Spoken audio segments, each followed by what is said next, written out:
relationship now you like before you define that we had agreed to this point and then you go beyond, you know, that's a form of violence.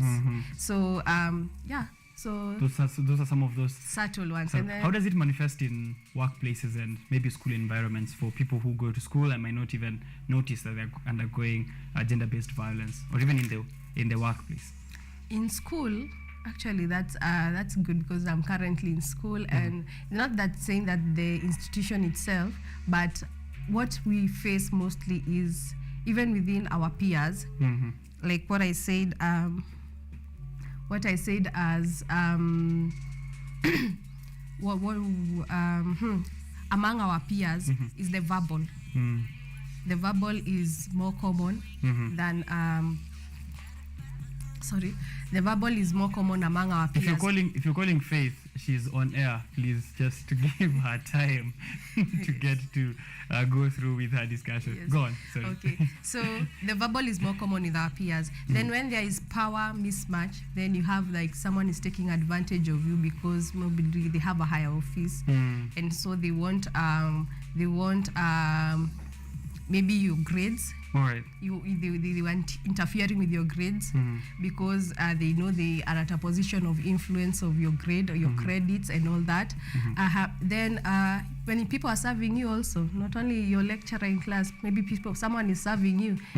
There's a deadline being pushed and someone wants to take advantage of that vulnerable situation, and they know you're a lady most likely, and they would like to request sexual favors in return for a favor. Exactly. Okay. Yes. So some of the ways that we can identify, even in workplaces, people who might want to get sexual favors on in return for either promotion at work or even salary increment. So maybe now, what are some of the consequences of gender-based violence that we can get to have a look at? The consequences, I think the dire one is the emotional and the mental torture that comes about, or the psychological torture that comes about, because you are entrapped, especially like most studies says, like I told you, most of the perpetrators are people known to the victims. So you're entrapped in this cage whereby someone initially was treating you well, and then you are, because it doesn't start like, it is never outright, mostly at someone you meet randomly and they are treating you this unfairly, or they are committing this unfair treatment. It is just someone who had created this fallacy that they are good, they can be trusted to you, and then all of a sudden they are now taking advantage of you. So you trying to prove it to the world that this person is now a perpetrator becomes difficult. So you're interrupted, and what do? You keep quiet, and they keep you keep going down that circle. And before you break out of this cage, it's a lot of damage, a lot of psychological trauma, a lot of emotional trauma that has gone deep down. And to the worst case now, where you try to express yourself, then the physical starts, especially if it's your intimate partner. You're being battered because now you're overreacting, you're expressing yourself, you're trying to fight back, and now physical violence starts. Right. I know that stalking is one of those methods that perpetrators use for towards maybe gender-based violence, or stalking someone has become quite a thing for a while now. In a digital age, how can that manifest gender-based violence? Do you feel like there are ways that it manifests either online or even in conversations that people might having over an app? Yes, definitely. We have seen it, especially with people who are in the content creation space, or people who are trying to build a brand, and someone goes down and fishes down some conversation, or maybe they acted as a friend but they are there for their gains, so that now they start blackmailing you. I have this conversation with you, and because especially if you're in this in the vulnerable gender, you may fall a victim of that, because you're trying to build this brand. Someone has fished out some conversation you had with a friend. It was a casual conversation. It was never to be, it was just it was just maybe a friendly conversation, and you're making light of a moment. But someone now is capitalizing on that to blackmail you. Right. They have gone down to your Facebook, maybe your account that you created when you were never informed. Yeah. And now they're fishing that out and using it against you. Yeah, exactly. And you have seen that, especially people in the content creation space being victimized, being blackmailed, and you either you're told you give them a ransom or they release them. How long will they? How sure are you if you give the ransom they won't come back? That's the end of it. Yeah. And nudes too. Yeah, exactly. You or someone took it. Maybe you were in an intimate relationship. Someone took it even you're not aware. First of all, they broke. It was not consensual taking it. Now they have it. They're holding you ransom because of that nude picture. Right. And I've seen it even when, especially when intimate relationship goes sour.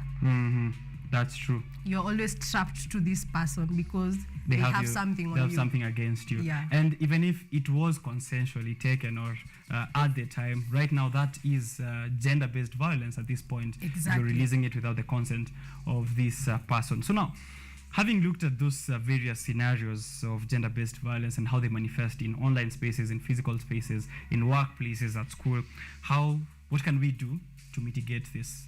Let's start from an individual level. What is the responsibility that Richard needs to take to ensure that I am also towards this cause of reducing gender-based violence? What I would say, I would start with a comment that my principal once made when I was in high school. We get you out of the village. Now it's time to take the villageness out of you. So the perpetrators of gender-based violence, or what drives the flame, is the power imbalance that also comes with our the society. Like much of it, we are patriarchal. So that's why we find that when we talk about gender-based violence, it's more towards the woman, because the man has been empowered based on cultural norms and cultural practices that have been there. So you need, first of all, now to recognize that we're in the 21st century. What you can do, I can do. So first of all is get yourself informed. What is this? What informed our culture then? Does it apply right now? Number two, you need to start from where you are and create a ripple effect. It starts from your family. It starts from, you start by educating your brother, your younger brother or your elder brother. Then you call them out when you see them insisting on a lady who has clearly shown no interest in them. Just tell them to respect that lady's space. You're at the club with your big boys. Tell the lady has decided she wants to enjoy her drink alone. Please just leave. She doesn't have to, because you're a man, she doesn't have to talk to you, she doesn't have to give in to you. And we've seen situations where, as you said, you're there with the big boys and the lady has refused, but no one is also trying to mitigate in this situation. Actually, find it as a hilarious situation, thing, yes. Or a prowess thing, like this guy is pushing and you even bet on it. Like, let's say who will break her. Who will break her, yeah. Like, isn't that what happened? And such conversations are what that fire. That keep the fire of gender-based violence going. All right. So call out your boys, call out your guys. Then the other thing is we need to get ourselves educated on our rights and the interpretation of these rights. Because first of all, most of us who fall victim, it's because we are not aware. You can feel this person is treating you unfair, but you can't spot it. You can't say it. What is it? Not exactly. You can't pinpoint it. Yeah, you can't pinpoint it. Like it is until you realize there's something like sexual harassment, and some of it even takes the form of verbal. That's when you realize, so actually I was harassed. And that's why it says, like, even statistics reveal 1 in 3 women in Kenya are victims of gender-based violence before the age of 18. And you wonder how.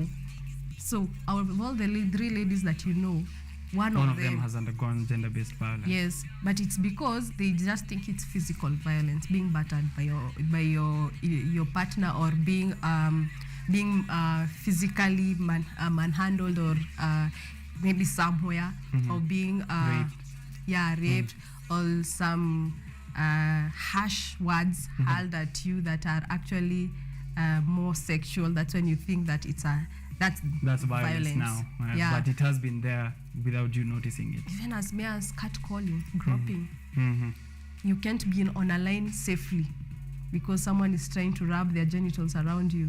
So get educated, and I would now YouTube University is there to train you and to know what is gender-based violence, which are the laws that are there, and how are they interpreted. Then the other thing is we need we need enactment of policies, because Kenya has very wonderful policies, but are they enacted? Most of them are in our institution, even public institutions. You find that some of these policies are just good for the shelf.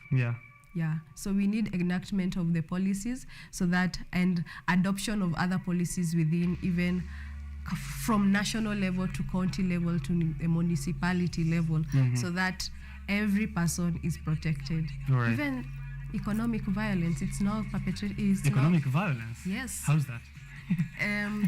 Economic violence, how like being denied opportunities. All right, because of your gender. Because of your gender. You don't want to take a lady because she's come and asked for maternity leave. So now having a womb will deny me an opportunity. She's given out an example there. I hear the people in my ears are saying, let her give us an example of economic violence. And she just said there, of course, being denied an opportunity because this lady at Akuja, she'll get pregnant so many times. Exactly. That'll be a loss to the company. Or maybe you get pregnant while you're at work and you lose your job. Exactly. Those are some of those things. And it's because people don't want to implement the policies that are there to protect a woman. Being given 3 months maternity leave, and I'll be assured of a job after that. But what happens? I'm told to take a leave. Yeah. And then it's an unpaid leave. Or and then the next thing is I'm told take a break. Yeah, when you're back, your job, you may move on. Someone else. We've changed the structure. We don't longer need it, and it's common. So now, Faith, we've had this conversation for quite some time now, for years, right? And gender-based violence is not something new. Respect has been there for quite some time, trying to sensitize. We've seen so many workshops, forums, as you said, some policies which are good for the shelf and not being enacted. Is there something that you can celebrate, or are we going to be having this same conversation for years? Have we made any strides? Have we made any achievement? But maybe before you respond that, I can recall the statistics that you've just said there, rightly so. 1 in 3 Kenyan females have experienced, and this is information I'm getting from the gender-based violence, gvrc.or.ke site. And Faith there said 1 in 3 Kenyan females have experienced an episode of sexual violence before attaining the age of 18. Between 39% and 47% of Kenyan women experience GBV in their lifetime, among the highest in the world, by the way. So Kenya is still suffering highly as compared to other nations. GBV towards pregnant women in Kenya is estimated to be 13.5%, 17 a higher prevalence than that of many conditions normally screened for during pregnancy. I mean, violence is more of a problem to pregnant women than all the other problems that come with pregnancy. That's something really serious. Men are survivors too, with some of the gender-based violence cases reported rating at 5% of boys and 3% of men. 1 in 5 Kenyan males have experienced an episode of sexual violence before attaining the age of 18. So 1 in every 5 dudes have undergone sexual violence. And maybe I will circle back to that later. Or there's something that came up the past few weeks in social media when a Kenyan went to one of the mainstream television channels to recall a situation where he got sexually violated when he was at the age of 20, and it became a joke to many of the men who are online giving their responses, thinking that this shouldn't be happening to a man. But if I get your response on how exactly we can handle a situation where men can't even believe that other men are getting violated or experiencing GBV. Have we made strides? Are we making progress with this conversation? I can say we are making strides because especially comparing our country before the current constitution we are using and now, we have made great strides. We are seeing women being included. In the previous election, we saw for you to actually gather the crowds, you had to have a female running mate. So yeah, we are making strides, and we are recognizing that we too are equal, and are, in terms especially of intellectual abilities, there's nothing about being male or female. We are all equal, we can all perform. Even when it comes to other tasks that are physical, we have seen women going out their way to be in construction sites, to head engineering firms, to be in much technical things that long time were considered to be male-oriented. We have also seen male doing well, hairdressing, in stewardship. So yeah, we have become more inclusive and more accommodating, and that does not, what we should continue, I feel we should strengthen or emphasize on is that it doesn't mean that we are losing our culture. Because that's usually the assumption that there were roles that were clear between male and female, even in the traditional setting in Kenya. Exactly. But right now, it means that we are recognizing that we are equal, and let us grade on other things. Let us grade on qualities and things that can be measured, but not by the fact that I'm male or female. So yeah, there are great strides that we are making, but again, we are very far. You just read the paper today that if for us to solve 50% of this, we need around 7.8 billion every year. Yeah, so we still have some strides to make, because we still have in some situations, in some job groups, like for me to take a maternity leave, I'm going without pay. I am going without pay, and I'm not short of a job. Actually, most. Even some government jobs I know, that if a lady is to go on a maternity leave, you've lost your job. You've lost your job. Right then. Or you've lost your pay for that, for the 3 months. Yes. Then, so we still have some, and we still have to, and there's still room for improvement. Okay. Yes. Much room for improvement, actually. We've done very little, and we've come a long way. We have a longer way to actually go in terms of reducing these GBV cases. Now, what is Respect doing during this 16 days of activism that are going to be taking place all the way to somewhere in early December? What can we expect so that people who are at home and want to, maybe join in the cause or contribute in one way or another can also plug themselves in? So Team Respect, we are doing, we are really into this, especially this season, because we are doing some physical activities, such as going around. We started all the way in Meru, where we did a walk, and we emphasized in the public on the importance of being sensitive and observing gender equality. And then we are also doing a lot of online engagement, Zoom calls and online meetings, just to create this awareness among our peers on the importance of being aware about gender-based violence and what forms it takes in our current situation. We are also doing such. We are also in every media space, be it Twitter, be it on our Facebook, be it on our Instagram, informing people, letting people know about these statistics. Did you know that 1 in 3 women actually? So if you have 3 sisters, one of your sister has undergone gender-based violence. Yes, or will undergo before 18. So we are letting people know from our social media pages, and we're also coming on such live media shows to tell people it is still an issue. We still have a long way to go. Right. Yes. What can institutions do? Because we've mentioned their workplaces, school.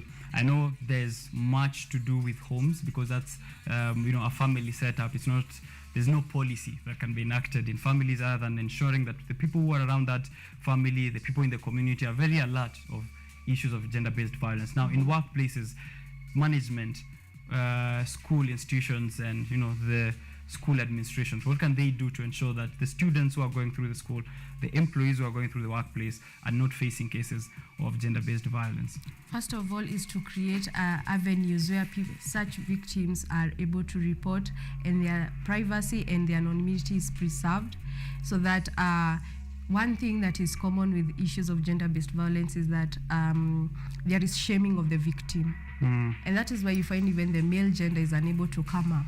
So if we create avenues whereby the victims are able to report, so that now we have the perpetrators, their action is able to be taken because of evidence that is there, then it will help calm down. Then the other thing is we need laws, we need policies within the school that protect each gender.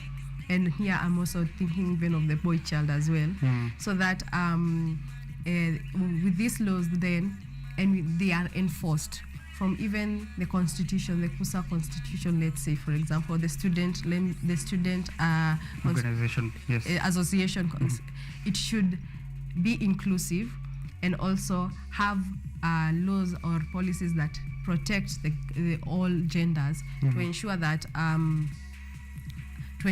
everyone has a safe space of learning. If it's about interaction with people, or if there's around power mismatch, staff, dealing with staff and lecturers, and it should be in open spaces, in spaces where you feel secure. There should be ways or a culture cultivated in the institution to ensure that I am comfortable when I'm consulting, and I will not be taken advantage of or spotted because I am honestly consulting because of a project that is there and there is nothing else, and I will not be taken advantage of, and that my results are not a point where I'll be taken, whereby I'll be a point where the perpetrator will think of taking advantage of you. So my results are not determined by one person. It should be a faculty, an inclusive faculty for that matter. Right. Yeah. Here, the theme, unite activism to end GBV. And in Meru, it is unite activism to end violence against men and women. There's that incident I just gave you of, someone who came out on national television to say that they underwent sexual violence when they were 20 years of age. And, we are used to saying, oh, that's an old man. There's no way that a man as old as 20 can get violated sexually by a female. And we've also seen another situation, well, very many of them, but one of the most notable one, a very prime politician, even this current government, where, there was an alleged case of him undergoing gender-based violence in his household, and it became a laughing matter. Unapigwa aje na bibi, mwanaume unapigwa aje na mwanamke, hakuna vile utatuambia umepigwa na mwanaume aina gani.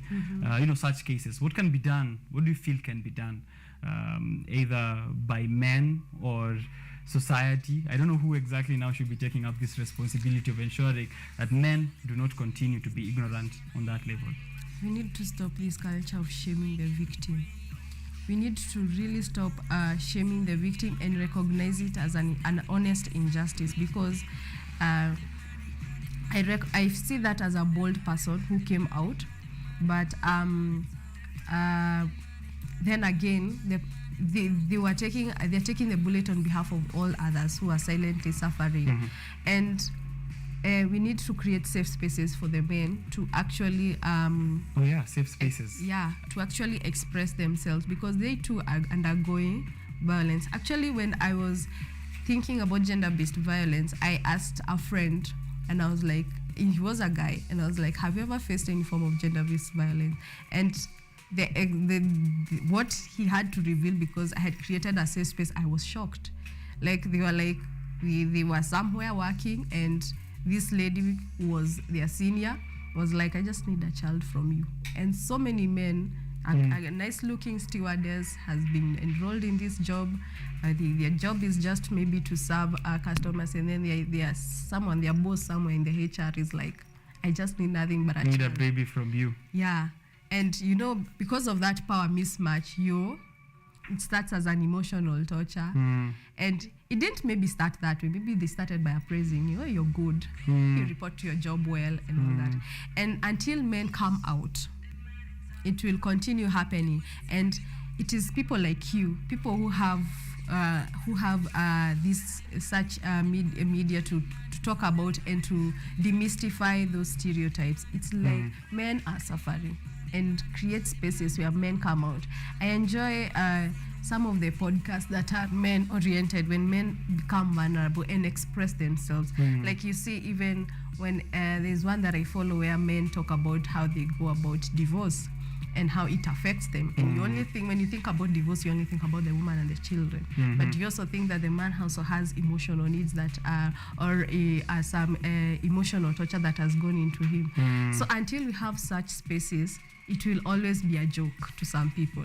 But when the more we talk about it, the more we are demystifying, and we are killing those stereotypes and encouraging, and the more men will come to the spotlight and say, by the way, I'm also suffering. And it will no longer be a you problem, it will be a we problem. And now it will draw attention. And you know, they always say bullies are always coward. That person who's laughing, they also have a story to tell, but it's just that they're trying to mask it. Yeah, they're masking it. Yeah, that's true. Oh, that's a heavy conversation. Gender-based violence has never been an easy one to go through, and there's a lot we can discuss, of course, but now maybe to wrap it up, so that we put this all into a very nice conclusion, is for victims or people who feel like they might be victims. Saizi kuna mtu anatu watch, they're at home, maybe they're even watching this on very low volume because the person who's making them a victim or meting this violence against them is around. Yes. They can't even watch this program actually, and it's really sad to imagine the very many scenarios that are currently present, or people who are at risk of gender-based violence at the moment. So maybe how can people keep themselves safe? So maybe how to receive help, how to avoid some of these perpetrators, and are there safe spaces that people can come out to, that you can advise people to pursue? Yes, one of the safe spaces that we work with is the Gender Violence Recovery Center, Nairobi Women's Hospital. So that's one of the biggest safe spaces, major safe spaces that we know of for people who have suffered gender-based violence, and they are there not just for the women, but also for the men who have suffered gender-based violence. The other thing is that for you to recognize or to escape the trajectory that may lead to gender-based violence, you need to be alert on what we call the red flags. Why is this person becoming so nice to you? Why are they why are they trying to draw themselves closer to you? Question how this ends, because it always ends with someone you know, someone you build trust, someone who has led you along before they start turning against you. Then the other thing that we need is, I also forgot, is we need, when you're going to report, most of the time when it becomes extreme, you go to report mostly to the law enforcers, the police. But now, if they are not trained and if they are not aware of such cases are happening, it is always try go and reporting to a police a matter of, let's not say even sexual, but physical violence. It is always like you deserve it, and it is worse. There's something you must have done. Yeah, you must have done. So I think the other thing is, therefore, if you can go to a law enforcer, I think institution even such as the church, things that are there for humanity, for community as well. For community, should have such spaces whereby you can go report and receive help. Because even hospitals, you should go and find someone who can listen to you and receive help. But okay, we recognize that some institution, and even because of the culture that surrounds that area, it will be difficult. So yeah, I sympathize with someone who has no all these resources, because probably the Gender Violence Recovery Center are in few cities. And that's why we need the government and some of the policies to be enacted effectively, including in places where maybe there's no way to call a helpline, there's no place to walk into an institution for recovery, such as the one that you just mentioned. Also, there are also what we call youth-friendly centers. Like in Moi, I know that is in Eldoret. There are youth-friendly centers that are also tuned to welcome such cases and to also deal with such cases. So find out, even in Kilifi, I'm sure there's so many youth-friendly centers. Yeah, I think such as places where someone can go and seek help. All right. That is Faith Ann Nyagishuhi giving us some of those cases, forms, types, and how to mitigate gender-based violence. Remember, 16 days of activism, of course, already having kicked off, and we are going to be seeing various efforts in sensitization, various efforts in reaching out to victims, and also, giving you information on where exactly you can get help. 16 days of activism. If you want to take part, remember, Respect is an organization that has been doing this journey for quite some time now. So if you want to be involved in one way or another, contribute to a good cause of reducing injustices, please make sure you are reaching out to them. And I think, Faith, I'll give you this chance to maybe a call to action to people who want to join hands with Respect, or with you, or in one way or another want to participate in the 16 days of activism against GBV. On this camera, how can they do that? Are there physical locations, numbers they can call, social media sites? Well, physical location is soon coming, but for now, you can join us on our social media pages.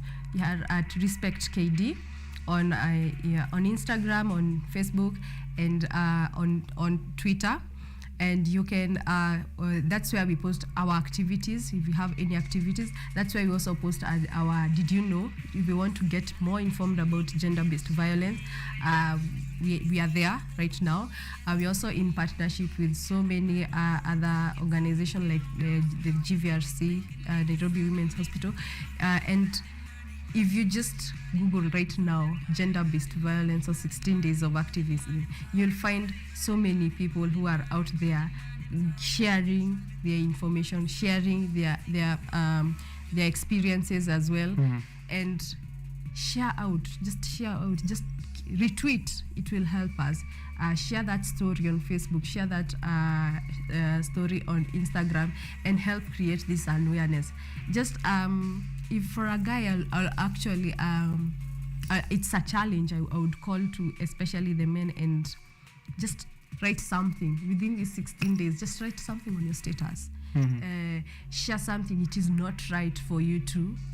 It is not right for you to insist on a girl who's not interested in you, and watch that outroll. Create that disturbance in your space, and hear how people have to say. Start those conversations, so that it starts with a conversation before it becomes a movement. So I charge everyone, let's share our stories, and also let's share the stories. All right. Yeah. Make sure we share the stories. If you have any stories, if you have, just dedicate today. Najua kila mtu hapa akona social media account. If you're watching this show, or if you're in this show, you're behind the cameras, you're there in the gallery, you have a Facebook account, a WhatsApp number, Instagram account, a Twitter account. So use one of them. Just tweet out or put a post or put a status and say, let's end gender-based violence. Just start. You don't have such a big responsibility today. So I'll be looking at each of you. I know all of your social media handles, wale ambao nafanya kazi now. So I'll be checking that throughout the day. And you can also put me into account through my own social media channels. Maybe lastly now, Faith. It's actually a question that I received here. And sadly, I've been told to keep the name anonymous, so I won't be mentioning who it is. They're saying, what if I notice there's gender-based violence between my parents? Wow. What do I do? Wow. I didn't see that coming. Same. But actually, that's where it starts. Yeah. That's why actually it starts from the home. you know, families make communities, communities make society, and the society is the nation. So I really sympathize with that person, and I feel I think they should also to preserve, you know, family is seen as a sacred unit as well. I feel like they should raise it with one of their trusted relative or family friend, or if they go whatever institution they recognize, is it church, is it mosque, raise it with one of the leaders there. The other thing, if they can if they have recognized it, it means that they have the power to approach the victim, who's the victim there, and try and see if they can even approach a counselor or someone, a counselor who would help them. Because to recognize, that's bold, and to willing to take action, that's one thing. Okay. That is, I appreciate them for that. So probably maybe they are fearing because maybe even the victim, the perpetrator is someone who holds power, maybe in terms of they are the breadwinner or something. So yeah, it's a bit trickier situation to find yourself in. Can they reach out to Respect to find maybe guidelines? Yeah, we will link them to our recovery, the recovery center. Yeah, they can maybe send a message. Yeah. Okay. Send a message, and then we can link them to one of the professionals in the field. I would say for gender-based violence recovery center. All right. Yes. Thank you very much, Faith. That was a very amazing conversation. You put it into perspective. We tried to handle a lot of issues that are regarding gender-based violence, and I'm hoping that we've been able to pass on the necessary and relevant information for our viewers.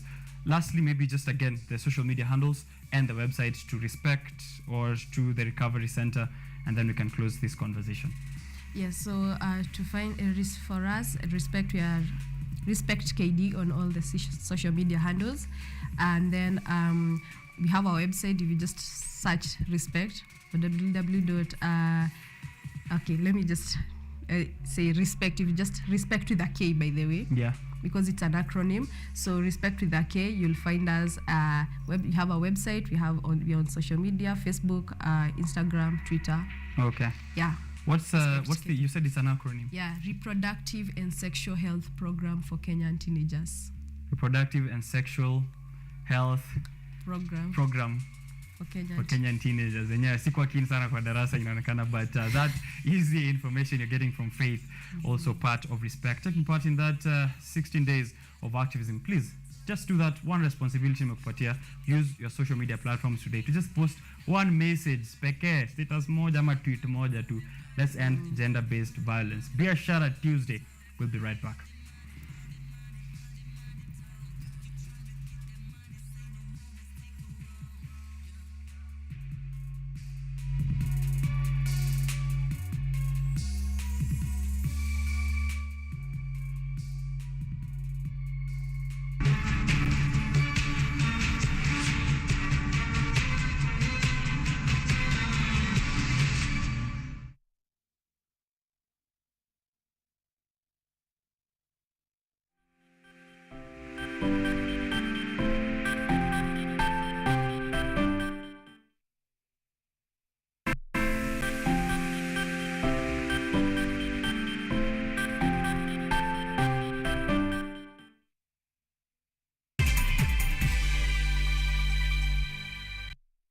Most of like people know you as Muma, but then I'm shocked that you're called Francis Wangai. Where did the name Muma come from?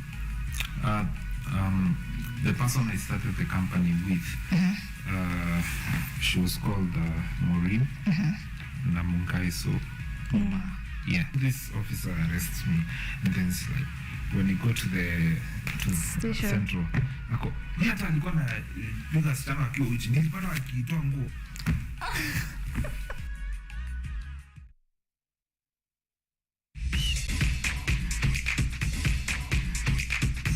Ukiwa na dukuduku la michezo, tunafungua sanduku la dukuduku kwa ufahamu zaidi. Kila danadana, mitimko,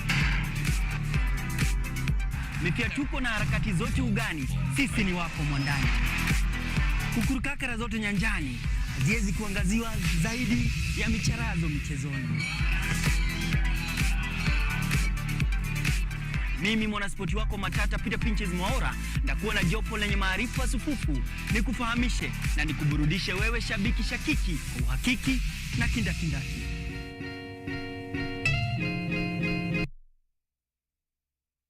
Welcome to Children's Corner. Welcome to Children's Corner. Children's Corner.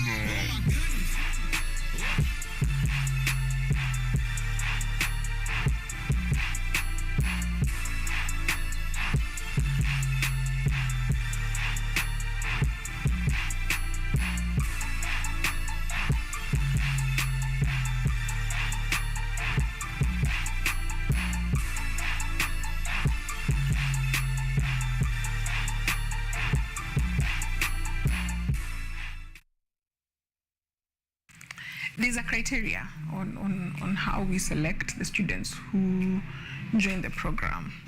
And for us, the criteria is that they must come from a needy background. We have very many programs at Nairobi, but specifically I will highlight one. That is the intake program, and it has two areas that we focus on, or rather two stages that it works, rather happens. So the first one is the DLP, that is the Digital Literacy Program. It is the first training that anyone gets to interact with at Nairobi. I am an open-minded person. I like learning new skills, new ideas. I plan to work harder and push myself to become better and better every day. And I plan to take every opportunity that comes my way.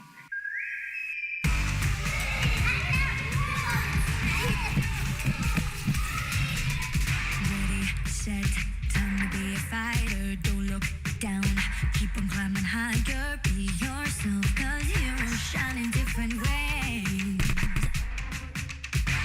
And when your voice can't make a sound, just know we hear you all around. Don't need to fit into the crowd to be a force of nature. 'Cause we're gonna be the best. They're gonna see that we were born for this. So if it takes forever, we'll save the world together. We were born ready, yeah, yeah, yeah. If your heart surrenders, we'll hold it all together. We were born ready, the world ain't ready for me. It was kind of an honor being the first girl to drive at that track. I want to go all the way. I want hopefully to be one of the best in the world someday. But I want to take it day by day to keep learning my lessons, to keep failing and keep succeeding.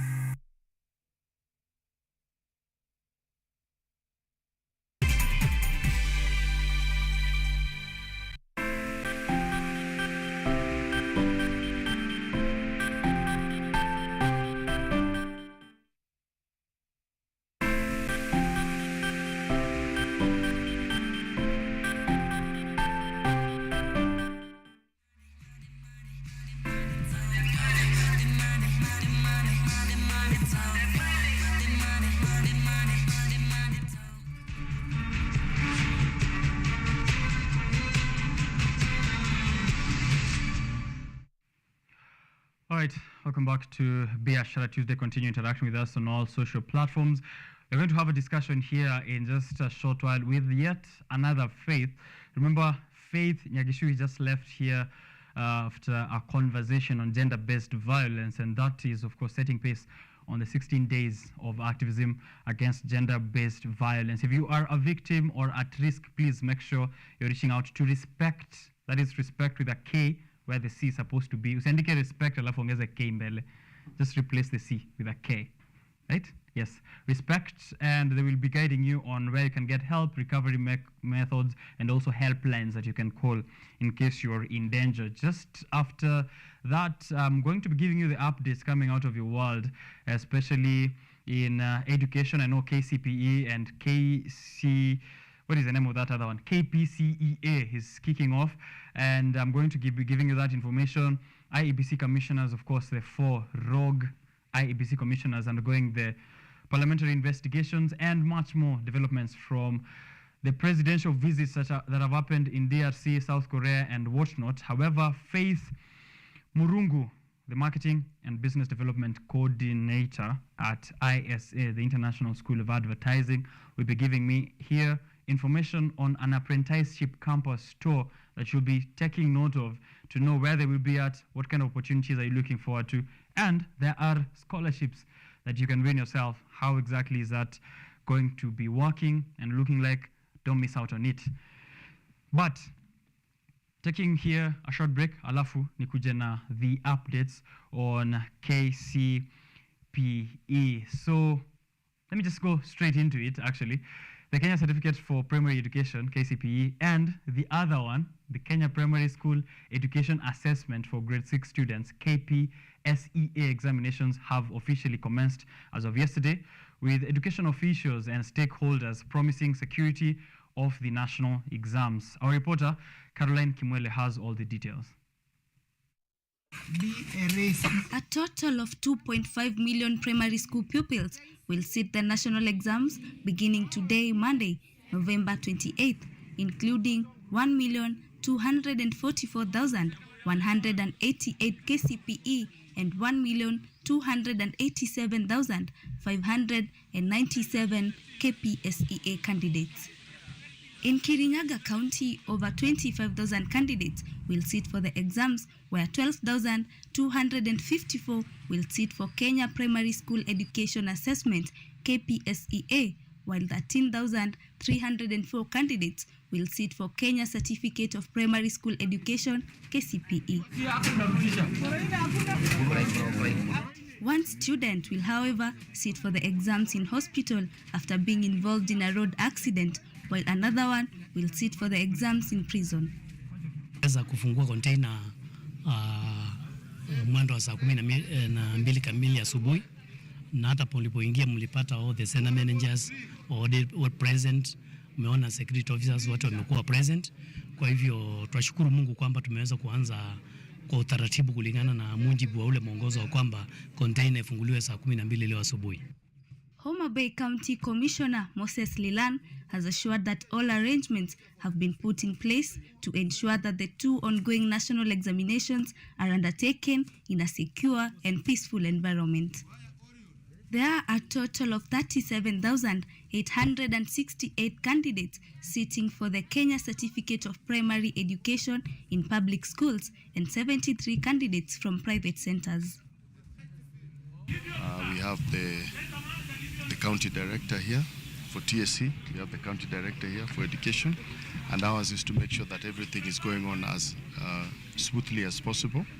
Being day one, there are few cobwebs here and there, but everything is going to be in place, and that is what we want to see, that at the end of the day, we have credible exams being done.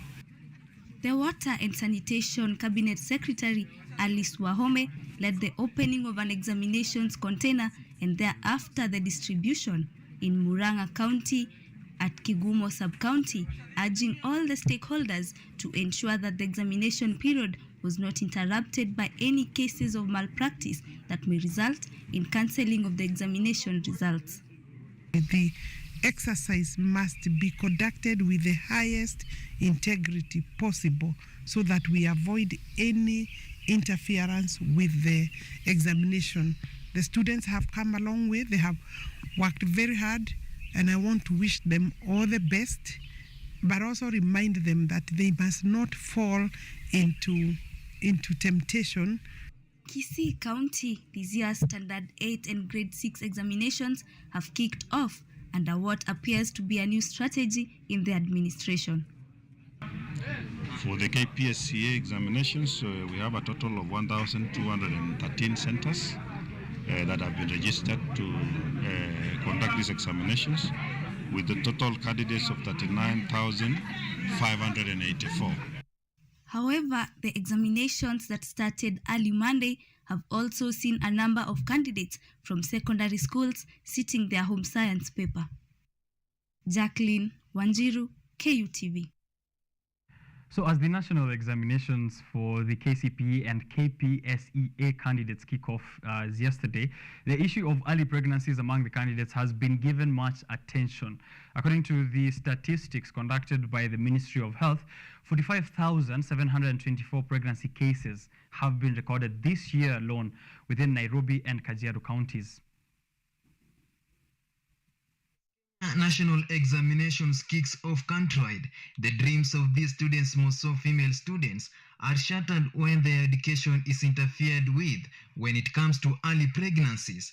Despite various measures being put in place by the government and various non-governmental organizations to curb its effect, the number of cases recorded annually nationwide is alarming. As the national exams for the KCSE and KIPSA candidates kicks off today, in Narok County, 248 KCPE candidates are sitting for their exams while pregnant, as 409 being the KCSE candidates. In conjunction to this, a candidate sitting for the KCPE exams in Tharaka Nithi County has given birth today morning before starting the mathematics paper. As per the statistics conducted by the Ministry of Health on April this year, 45,724 cases among students have been recorded.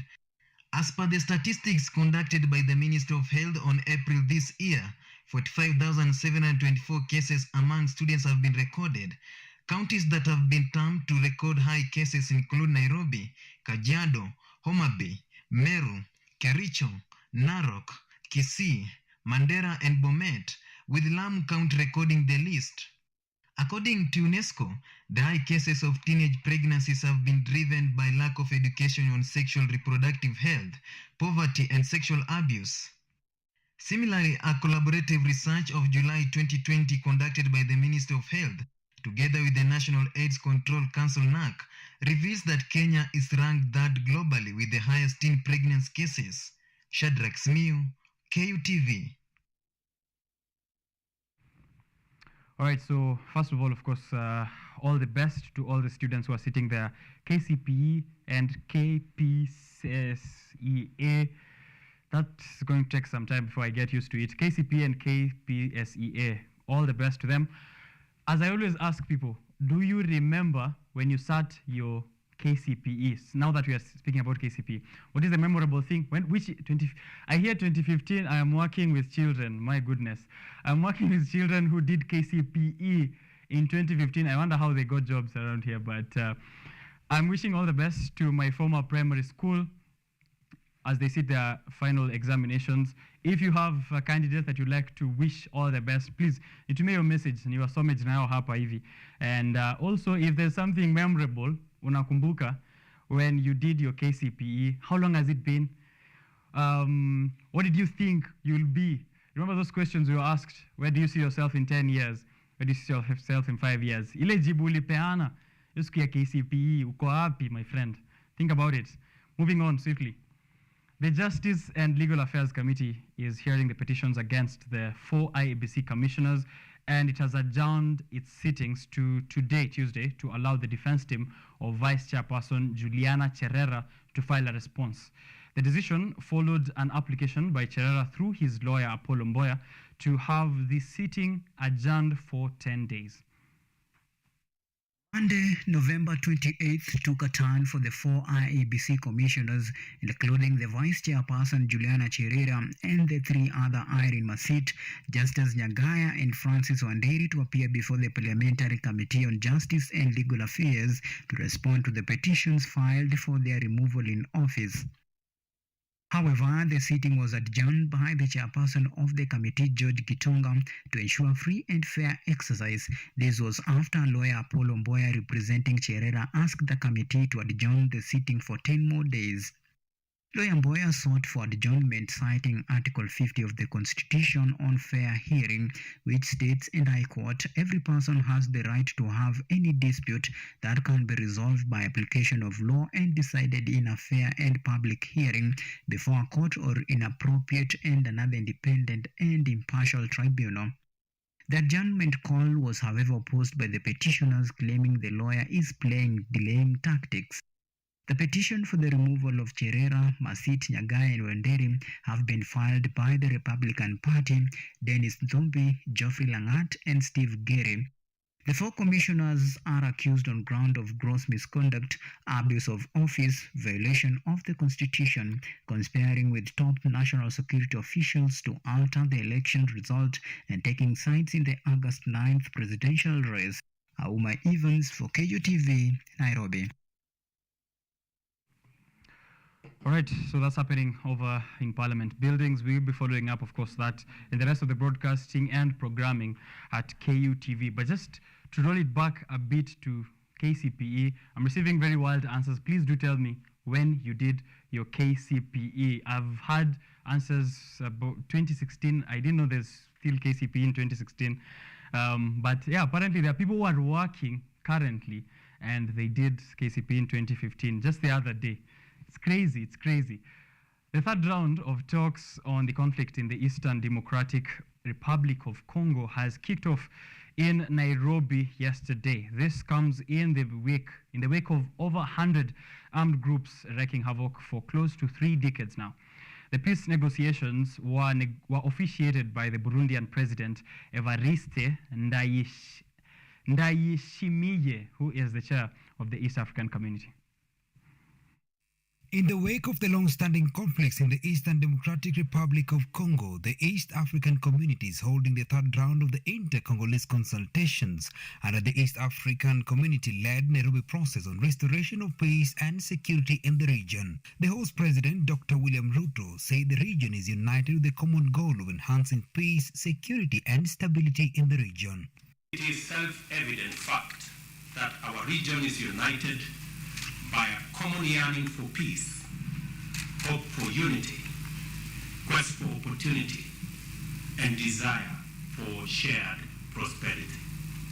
The former Kenyan President Uhuru Kenyatta, who is the facilitator of the peace process, said the main agenda of the talks in Nairobi were to create a conducive environment for the disarmament of the armed groups, in addition to identifying the root causes of the conflict. Indeed, having been to Goma and listened to stories of the suffering that people have gone through for so long, I am more convinced that no effort should be spared in bringing peace and stability to the eastern side of the Democratic Republic of Congo. The regional heads of state also expressed commitment to finding solutions to the perennial peace problems, with the Rwandan President Paul Kagame saying that the EAC bloc can count on Rwanda's full support towards lasting a permanent solution. The Ugandan counterpart Yoweri Museveni called for harmony to defeat the rebel groups, saying that this would be made possible by combining the political and the military methods. The peace negotiations, which brings on board regional stakeholders, the RRC rebels and the community victims, is expected to continue till 3rd December, with the people on the ground hoping that this show of unity by the leaders in the region will translate into peace in the eastern DRC.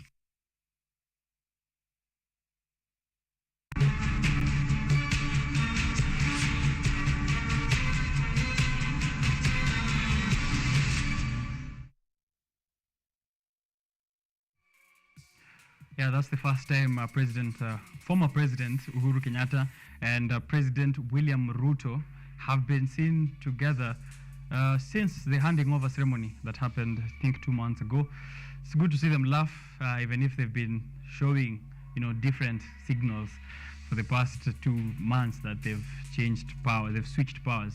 Actually, the past 5 years, they've been sharing the presidency. It's not been a good run, but now, yeah, good to see them shake hands and smile and walk together. Right about now, going for that brings us to the end of the updates here this morning, by the way, on KUTV Rise Today's news updates. Follow the rest. There's a bulletin at 6:30 p.m. Mizizi Habari. There's a bulletin at 9 p.m. KUTV Kenya Primetime News.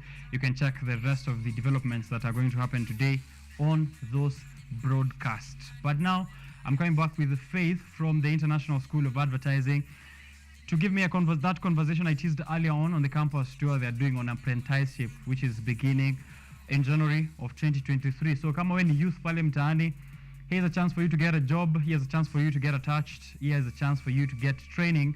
And how can you get along with this program? I'll be back with the information.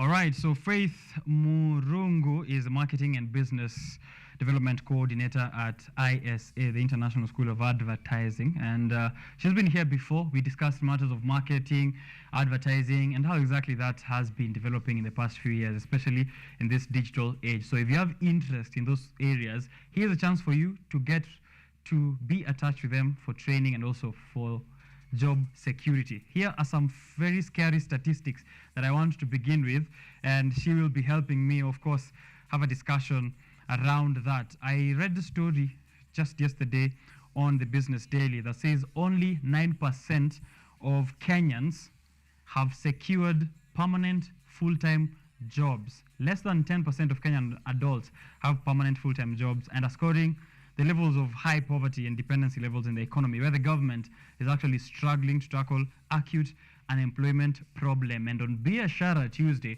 we're always trying to push those statistics up to ensure that there are more people who are either employed or starting their own businesses. But Faith tells me that Gen Z hawataki kufanya kazi. They don't want to get employed, but want to do their own businesses as well. So it is also a good way, because that's what we are pushing towards, self-employment, so that you can create opportunities for many people. In advertising, how can you do that? How can you gain these skills? And how can you affect them in the economy, so that we ensure that hatuna watu ambao wako unemployed and at the same time have no businesses that they are doing. Faith, welcome to the show for another time. Thank you. How's it been since last time? Good. Yeah? Homa. Homa tu kidogo. Kidogo tu. You have a COVID vaccine? Yes. Ama ni songe kidogo? You're safe. You're safe. All right, uko safe kabisa. All black today. Yeah, we are trying to kill unemployment. So that's the funeral. True. That's the funeral you're attending. True. Yeah? Yes. All right. So again, maybe to run it back to people who are not there for the first discussion, the International School of Advertising, what exactly happens there in a day-to-day basis?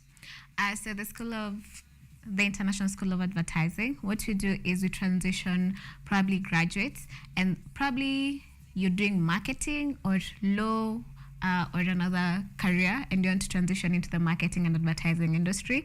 So we train you. We give you the skills that you need to what you'll need actually in the job market. And we also place you in jobs after you've gone through the program. Okay. Yes. So there are jobs at the end of it. There are jobs, that's the apprenticeship program. And we also train marketers, seasonal marketers. But flagship product is the apprenticeship program. All right. Yeah. You told me that the transition from training to apprenticeship to the job place is a smooth process. Yes. And I was promised that in first year. When I was joining campus, niliambiwa wewe focus, and at the end of the 4 years, masomo kuna kazi na kungoja pale mbele. But with ISA, we are saying that is happening, and we're going to be going through the whole process, of course. Yes. But before we get into that, the big bone of the conversation, there's a campus tour that you're currently doing. Maybe tell us a bit about that. How can people show up, and what activities are we expecting? Okay, so we're doing a series of campus tours, and we're going to start with the University of Nairobi, UON. It's going to be happening tomorrow. So what to expect is you're going to have an interactive session with industry players, people who are already in the industry that you want to go into. They're going to have talks with you. We're going to have a bootcamp challenge where we give you work. We give you a challenge where you get to work on real brands, come up with ideas, and then your ideas probably will elevate you, and you'll probably win a scholarship. We have 2 scholarships that we are offering tomorrow. All right. So how long is that apprenticeship tour taking? So the tour is taking till next year. Okay. So we're going to be doing different campuses. Okay. But tomorrow is going to be from 8 to 5. We'll give you breakfast and lunch. Oh. So yeah. That's the main part. Why are you saying it in Unloaded?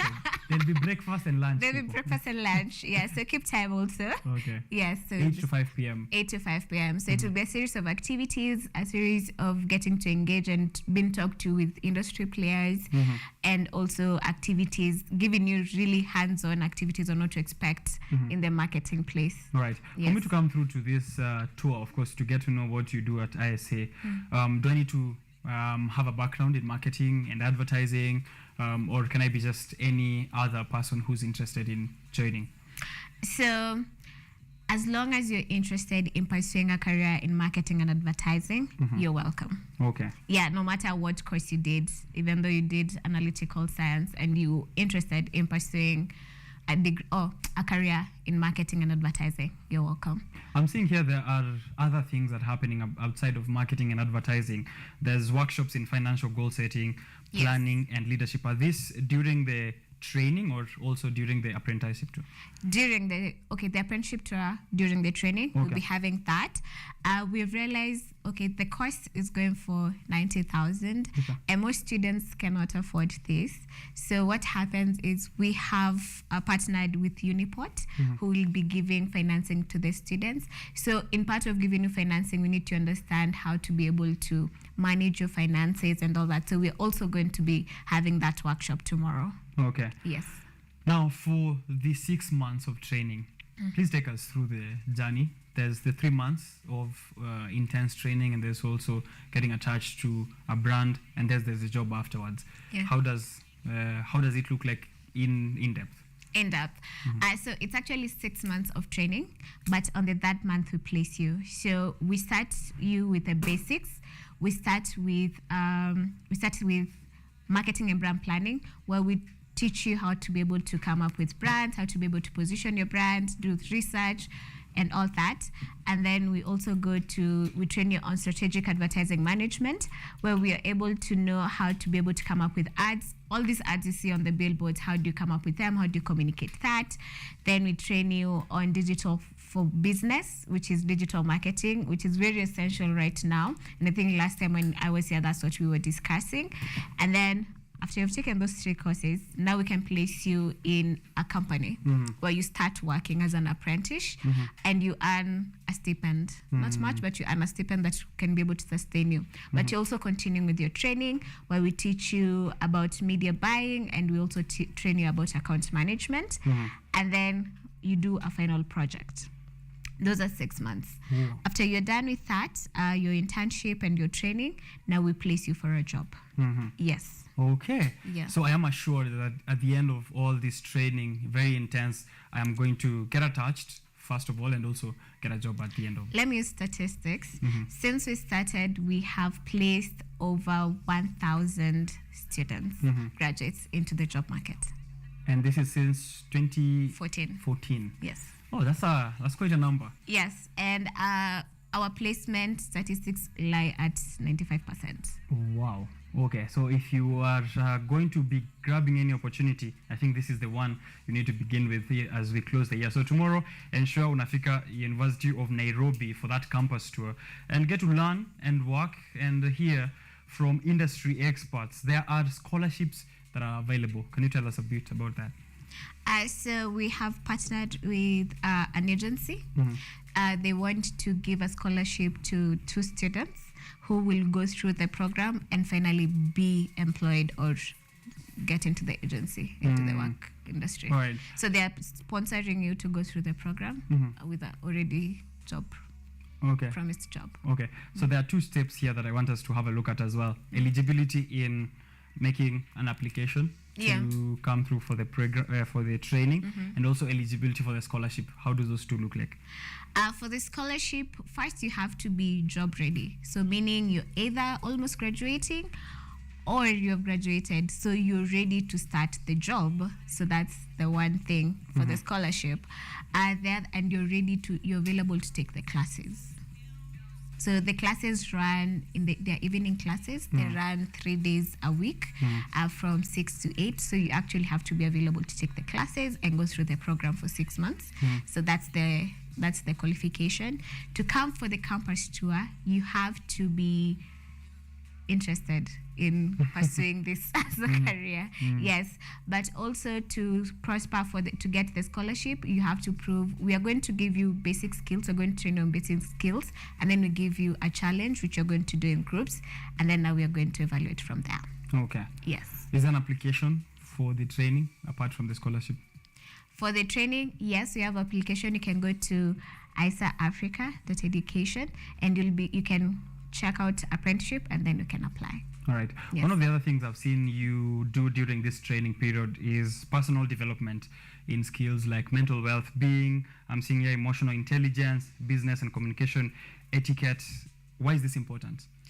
It's important because you're going to the job market, you're dealing with people. You have to learn how to use emotional intelligence, how to interact with people. Mental health has become one of the most great talked about, and it's something we all need to start speaking about and getting to be aware about ourselves.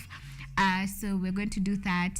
How to communicate with business. You're going to be dealing with accounts. You're going to be dealing with directors, corporate. So you also need to know how to present yourself, how to talk, how to engage.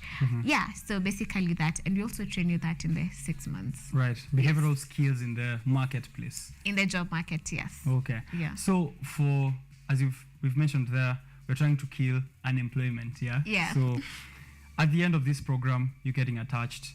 But when we were having a discussion before we came on air, we mentioned there that the generation after Y, because I hear they don't like being called that, the generation after Y does not like to be in job places under a boss who needs them at the desk all day long. Yeah. The skills that people are going to be getting here, of course, enabling them to get jobs, but can they also apply them if they are going into their own ventures? Yes, so we make our training as practical as possible. So even the assignments that you're going to be given are going to be working on brands. So if you have your own brand, the better. So, or if you want to do like you want to become an entrepreneur, we have a whole session for that where we teach you about digital marketing, e-commerce, marketing and brand planning, and influencer marketing. So if you also want to be an influencer, you can come through tomorrow. So for a chance to get to learn. We'll be having Ozzy in the house tomorrow who'll be taking you about how to become an influencer or how to get an influencer to work for your brand. Yes. Okay. Yeah. So if you're also a business, you can come through just to interact, maybe? No? No? Students. Students only. Students only. We'll do one for businesses later. Yeah. Okay. We actually have one for businesses. Oh. Yeah, but it's in December. Okay. You'll tell us sometime in the future so that we bring our businesses there as well. Sure. Sure thing. Okay, so now 6 months, I've gone through the training. I have graduated. I have skills in marketing and in advertising. Do I need to go to any other college after that? Am I good? Am I good to go? Could I go straight out of high school and interested and haven't gone to any campus yet and still come straight? High school, no. Because you have to be, we're in Kenya and papers matter. So at least do either diploma, certificate, just be job ready. So I'll give you an example. Recently, we graduated. So this lady, she did law. She did law. But then she was like, you know what? This is not my passion. This was being influenced. So she came and did the marketing, the 6 months program. And now she's working as an account manager in an agency. Yeah, so as long, you don't need any other course, but you have to upskill. You have to have upskilled after high school. Yeah, you have to have upskilled after high school, at least do a diploma, certificate, degree, that's fine. And then when you come and do the crash course, you don't need any other marketing course to start you. But we are humans, we need to evolve and continue learning. So the other learning institution like Chartered Institute of Marketer to become a chartered marketer, you can do that later on. But to get you started, the 6 months is enough. I see. No matter what course you have done, your background is. Okay. Yeah. So ISA promises you that 6 months later utakuwa uko sawa sana and very extremely job ready, even better than you came in while starting the program. How much does it cost then for people who will not be lucky to get the scholarships available? It costs 95,000 only. For the 6 months? For the 6 months. Okay. Yeah. And this is support throughout the period, material, mentorship, and all those workshops as well. Yes. Okay. We also have webinars to be able to just keep you updated on the trends, marketing trends that are happening. Yes, it's 95,000. But if you can't afford that, we have a financing partner who can be able to give you financing to go through the program. Oh, okay. Yes, but you have to pay a commitment fee so that you can be committed to the program. All right. Yeah. Check them out. ISA. Please give us the website once more time, and also if people can register for tomorrow's campus tour, where can they do that? ISAAfrica.education. You can check us on Instagram. You'll get all the details there. Instagram, Facebook, Twitter, LinkedIn. ISA Africa. So you can just check us there. You'll get the details. Okay. Yes. Other campuses are complaining that for UN peke. So after UN, where next are you going to? So after UN, we'll be coming to KU, USIU, Daystar, and many at Strathmore. So we're still adding the list. We are hoping to also get outside Nairobi to be able to go to schools that are outside Nairobi, so we can also give them a chance. Okay, that's the information there, of course, from Faith, who is part of the amazing team at the International School of Advertising, telling us how you can plug yourself in the campus tour happening tomorrow, University of Nairobi, with breakfast and lunch as the highlight, but also the second biggest highlight being that you will get to interact, work, and learn with brands and marketing experts who will be there on the ground. Check them out on the website, as she said, so that you can register for that, and also make sure you make your application for the January cohort that will be receiving training for 6 months, and then your apprenticeship and apprenticeship. Yeah, apprenticeship. Apprenticeship. I can also send you the link. Oh. You can post it. Yeah. Yeah. Apprenticeship. Apprenticeship. And then get yourself 6 months of training and a job afterwards. If you don't want the job, you can use those skills to grow your brand as well. Kuna hadi how to be an influencer or how to use influencers for your business. So those are very key lessons that you will get to learn as you go on into the job market. Thank you very much, Faith. Thank you for making time for us here. Always, another time, another conversation. You're welcome back. Thank you. Okay, at KUTV Kenya, taking that short break, and then I'll be back. There's much more of conversations on empowerment that are happening here on the show. Don't miss out on that. Give me your feedback. Ninaangalia social media, alafu nitarudi na hiyo comment zenu, so still on there.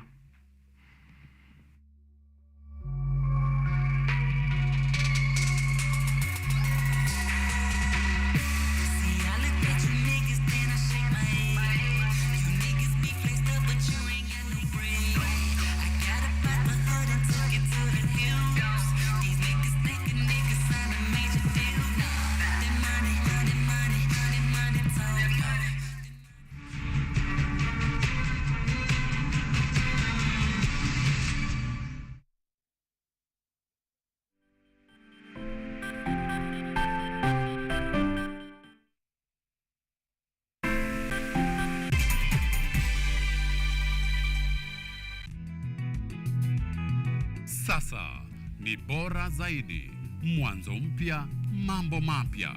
Msimu mwingine wa Boresha Kilimo unakuletea teknolojia ibuka, kilimo mseto, uongezaji thamani. Teknolojia dijitali ya mauzo inawezesha ufikiaji wa masoko. Sokomoko yako, mahangaiko yako ya kufikia masoko yamefika kikomo, manake tunao Mkulima Young. What Mkulima Young does is it connects farmers with the market. Hii ni Boresha Kilimo kwa ushirikiano na Mkulima Young. Atafutaye hachoki na kichoka kesha pata. Kwa makala maalum ya kilimo, ungana nasi kila Jumamosi saa 6:30 kwenye kipindi ukipendacho Boresha Kilimo. Lola is an app that gives you a chance to watch videos, listen to audios, and read articles wherever you are for free. Motivational stories, dramas, campus life, technology, lifestyle, adventure, sports, academics, jobs, entertainment, and more. Download Lola now on Play Store. All you need, you got Lola. One interesting fact fact about this week's Ghanaian cuisine is that while eating, you don't chew, you just swallow. For that and many more phenomenon on this dish, join me, Justina Kadhambi, this Sunday at the Hill Park Hotel, and this is our Delicacy Show.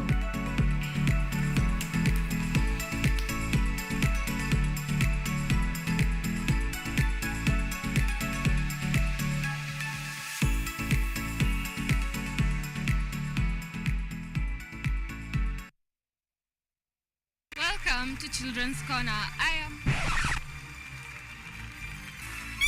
Welcome to Children's Corner. Children's Corner.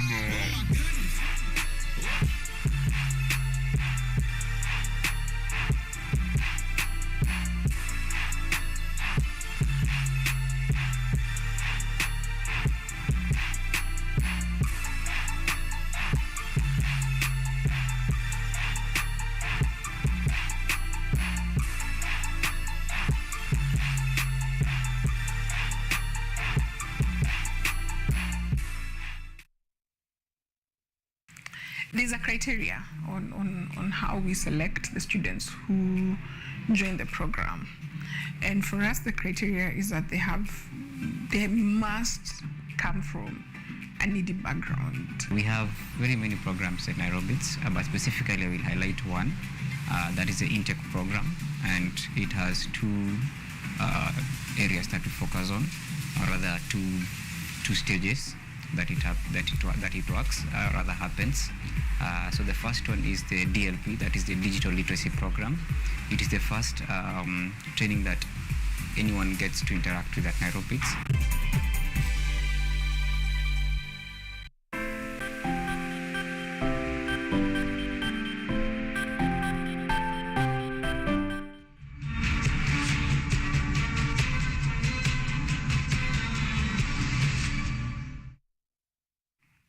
Biashara Tuesday is back on air, and there's a lot of interactions which are happening on the mtandao. Naona nyote watu mnanisikiza sana. Naona mmeingia pale on Twitter. So let me just mention a few guys.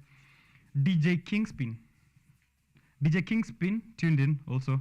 Willie Nganga Masharia, who was here before, is watching us all the way from Cape Town. So to go live in Cape Town, South Africa.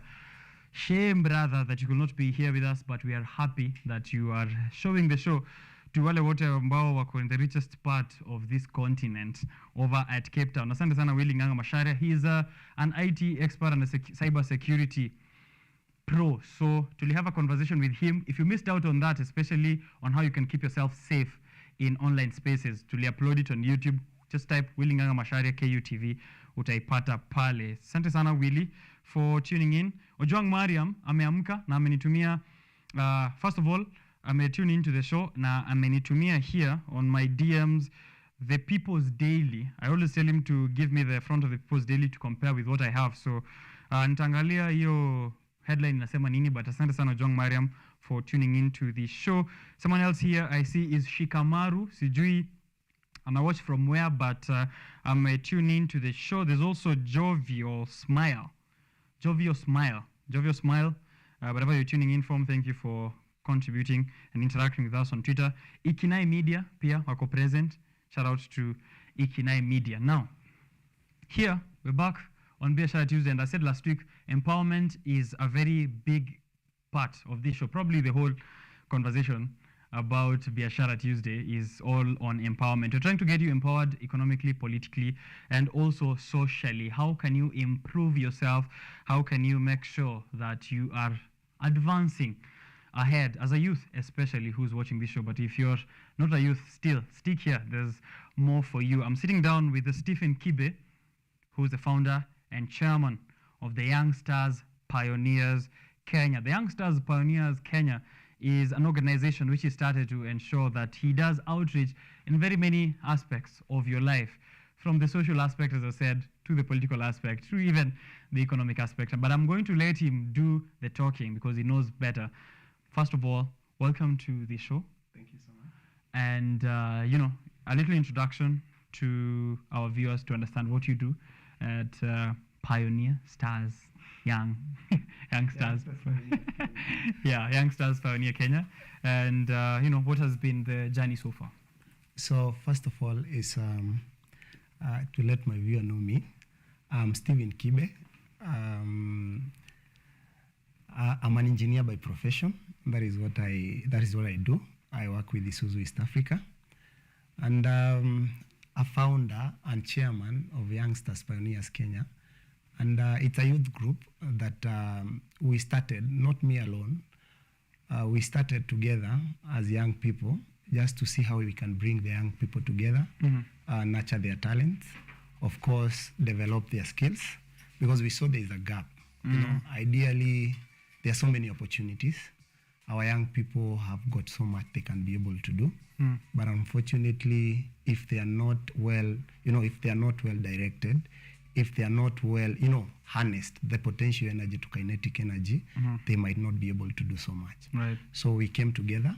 We thought it's good that we register it as a self-help group and see how well can we bring our energy together to see our youths get better opportunities out there. So ideally, it is making sure that we nurture their talents, of course, introduce new skills now. If you look at it nowadays, we've gone to school, we are doing white collar jobs, which is very okay. But now we've neglected the blue collar job, the skills, the plumbing and everything. So now we are trying to see how can we bring our young people together and tell them that if you also do the blue collar job, you can actually make it well in the society. It's funny because I always try and see what people relate other conversations with when it comes to the careers they pursue.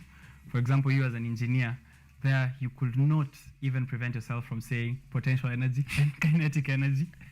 And it's interesting, of course, to hear that. That's a great way to put it. We are trying to get that static energy to energy in motion. Yes, you are an engineer also.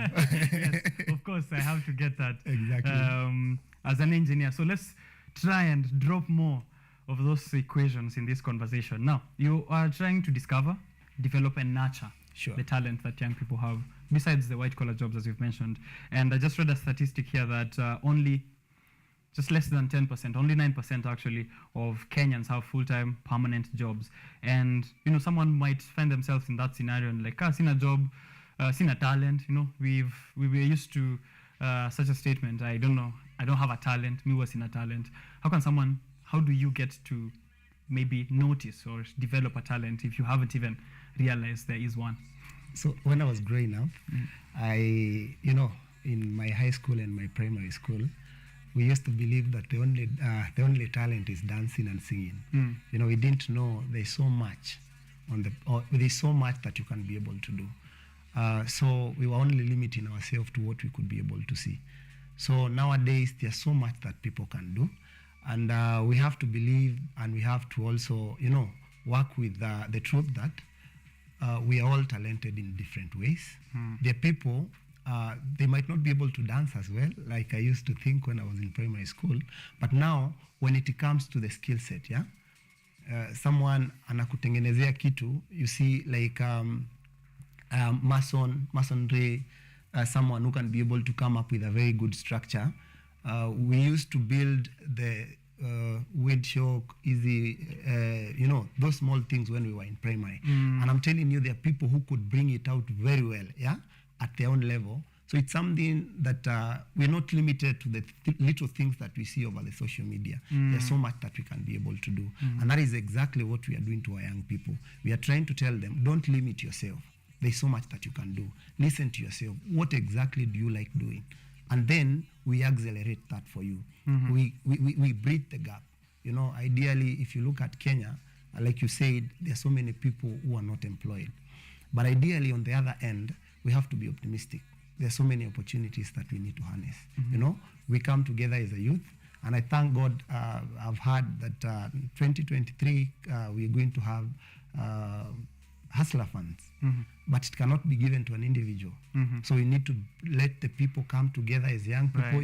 You set your group right, you come up with a way of working, you come up with a project, and then from us, we might not be able to give you the money, but we can connect you to the government. You get the money, And then, of course, now we train you on how you're supposed to handle your project, you know, and have that, you know, we go through together just to make sure that we also bring the expertise to come and train you so that you can be able to, you know, to continue with such projects. Now that we're already in that conversation, what are some of those major activities that you've been doing at Youngsters Pioneers in this regard? So Youngsters Pioneers, you know, we've done quite a lot, but of course, it's not enough until, you know, you're able to see, you know, where you want to be. You've really gotten there. So we started, you know, we started being very active since 2019. By then, I was still in campus, you know, with my fellow guys. You know, we need to see, we could always sit down and see what exactly can we do at our level, because we didn't have a lot of finances. So what we used to do is having talent shows. We've had some talent show within our locality, and something I must mention is that you know, by design, you know, we started from Kiamwangi. It's somewhere in Gatondo South, but not specifically saying that Youngsters Pioneers is for Kiamwangi. For the people in Gatondo. Yeah, it's not for the people in Gatondo alone. Yeah, it's only that charity begins at home, and the moment we had the vision for the people of Kenya, that is the young people. We saw it then, if we can be able to touch other people from out there, why don't we start from here? We've grown with some people here. They have not seen how much they can be able to do. So we start here as we grow. Kiambu County, we go to other counties, and now we touch all corners of Kenya. So ideally, what we've been able to do, we've done talent shows. We've also been giving back to the society. You know, in Gatondo South, I'm sorry to say, there are people who are still struggling with jiggers. And it's something that, you know, that's not good at 21st century. Right. So we've been going out there, looking at those families and seeing how we can be able to come and help them. We've partnered with our, it's Gender dispensary, just to make sure that we're able to treat our people just from, you know, jiggers and everything, and of course give back what we can be able to give at our level, you know, in terms of foodstuffs, in terms of clothing and so on. Then, you know, in 2020, when COVID-19 kicked in, you know, this menace of COVID-19, everyone was like, how that inatoka wapi? How do we handle it? How do we cope? How do we cope with it now? So what we did as Youngsters Pioneers Kenya, we went back. We said, yeah, we might not be the experts, but we know the experts. So we went to some experts. They trained us on how we can be able to educate our people at the village level. I remember by that time I had just graduated from Kenyatta University. So, you know, I was just there just trying to figure out what should I do. So we came together as the young people. We were trained. We went door to door, just trying to tell our people, yeah, it is here with us, and we need to know how we are going to handle it. We are going to take. Yeah. So those are some of those roles actually that the youth can take up in society that they seem to ignore. You know, being a bridge between your people and knowledge. You know, bringing that relevant knowledge they need to know, awareness, and, you know, some of the measures they need to take in various social issues. It's really impressive to see that you're doing that as well. That's it. In fact, if you go to the village and you're from campus, I'm sure you've had that experience. And maybe you're doing economics, na ng'ombe iko na shida, they'll ask you, they'll actually try to ask you, what can we do about it? Because in campus, they believe that you have a lot of knowledge about the whole thing. So ideally, when you're in campus, you really there's so much that is expected from you. And when you've gone out there from the village and you've learned 1, 2, 3 things, it's always good to come back and try to see how can I change the society. That's right. So then we've done tournaments. You know, like I told you, part of our agenda is to nurture talents and skills and abilities. So we've done events, we've done tournaments, and we've partnered with Safaricom.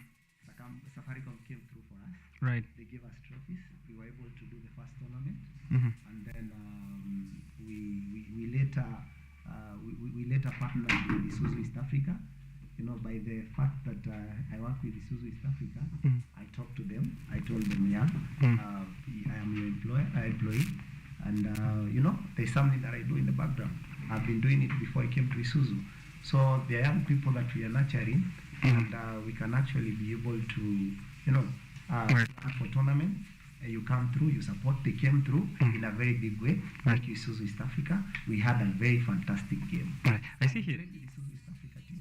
So it is, ideally, the whole idea was just trying to tell the young people it is not a must that you get employed. You can do that small thing in a little way, in a big way, and earn fortune from it. So we did a good one, and our people. And our young people were actually impressed, and we are hoping that as much as we are not in the World Cup now, Youngsters Pioneers Kenya will work in hand with the government just to make sure that in a few years to come we shall be celebrating our team in World Cup. Sindio? It's not impossible. Yeah. And now that FIFA has actually lifted that ban, we should be focusing on. And then if you look at these countries, they actually nurture their talents of the young people from a very young age. True. But now you are 29 and you want to start playing football. Somehow it might not work for you. So ideally, we are looking forward. Yeah, we are looking forward to see, of course, working with the necessary stakeholders to see how well can we bring the talents of our young people from a very young age, and we're going to see ourselves in World Cup. Some of the other things you are also having a look at is talking about issues of drug and substance abuse and school dropout cases. How would you say deep is the problem in those two areas I've mentioned? It's quite a menace from where I come from. Personally, I schooled from I schooled from the place that I come from, in nursery school, in primary school, and in secondary school I went to a day school. And I can tell you, I've had so much interactions with the people around where my residential home. And our young people, they believe if you didn't get an A and you never go to campus, life is not as good as they call it. Right. So probably you've already been filtered out. Yeah, you've been filtered out. Yeah, that's the correct thing. So you find most people give up at that level. Maybe they had a C-, they had a D, and they think now, this is done. I need to focus on something else. But that's not the case. There's a bright future. It is luminous. Ideally, there are so many other opportunities out there. And because of this,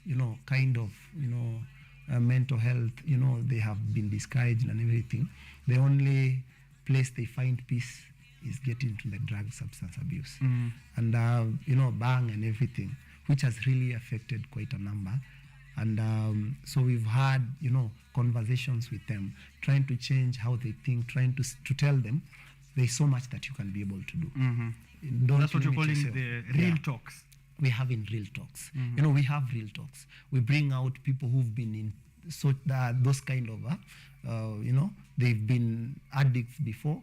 They didn't reap anything from it, and now they can be able to be a witness to our young people. Tell them that this thing that you bring, this habit that you're creating, it might not be, it will not take you anywhere. Right. And then, of course, bring in experts, people, doctors, and everyone who actually understands.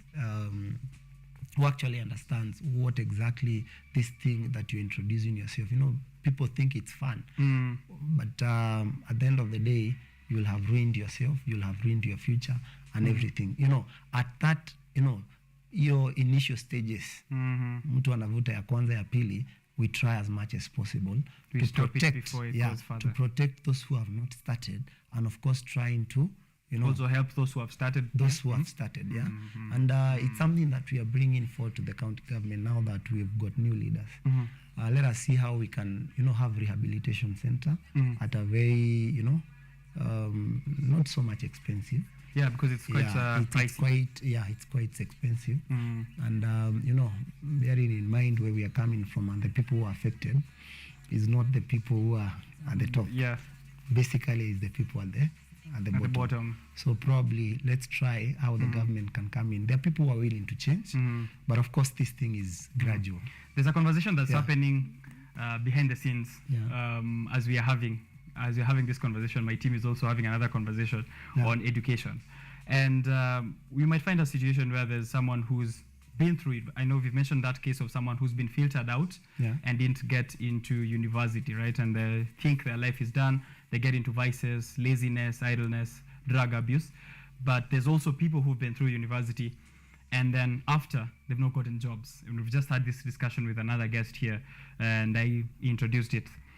How do you also go about such cases? People, I know you've also been through Kenyatta University, you have friends of yours or people you know who didn't get jobs, didn't get a business, and there's also that as an issue.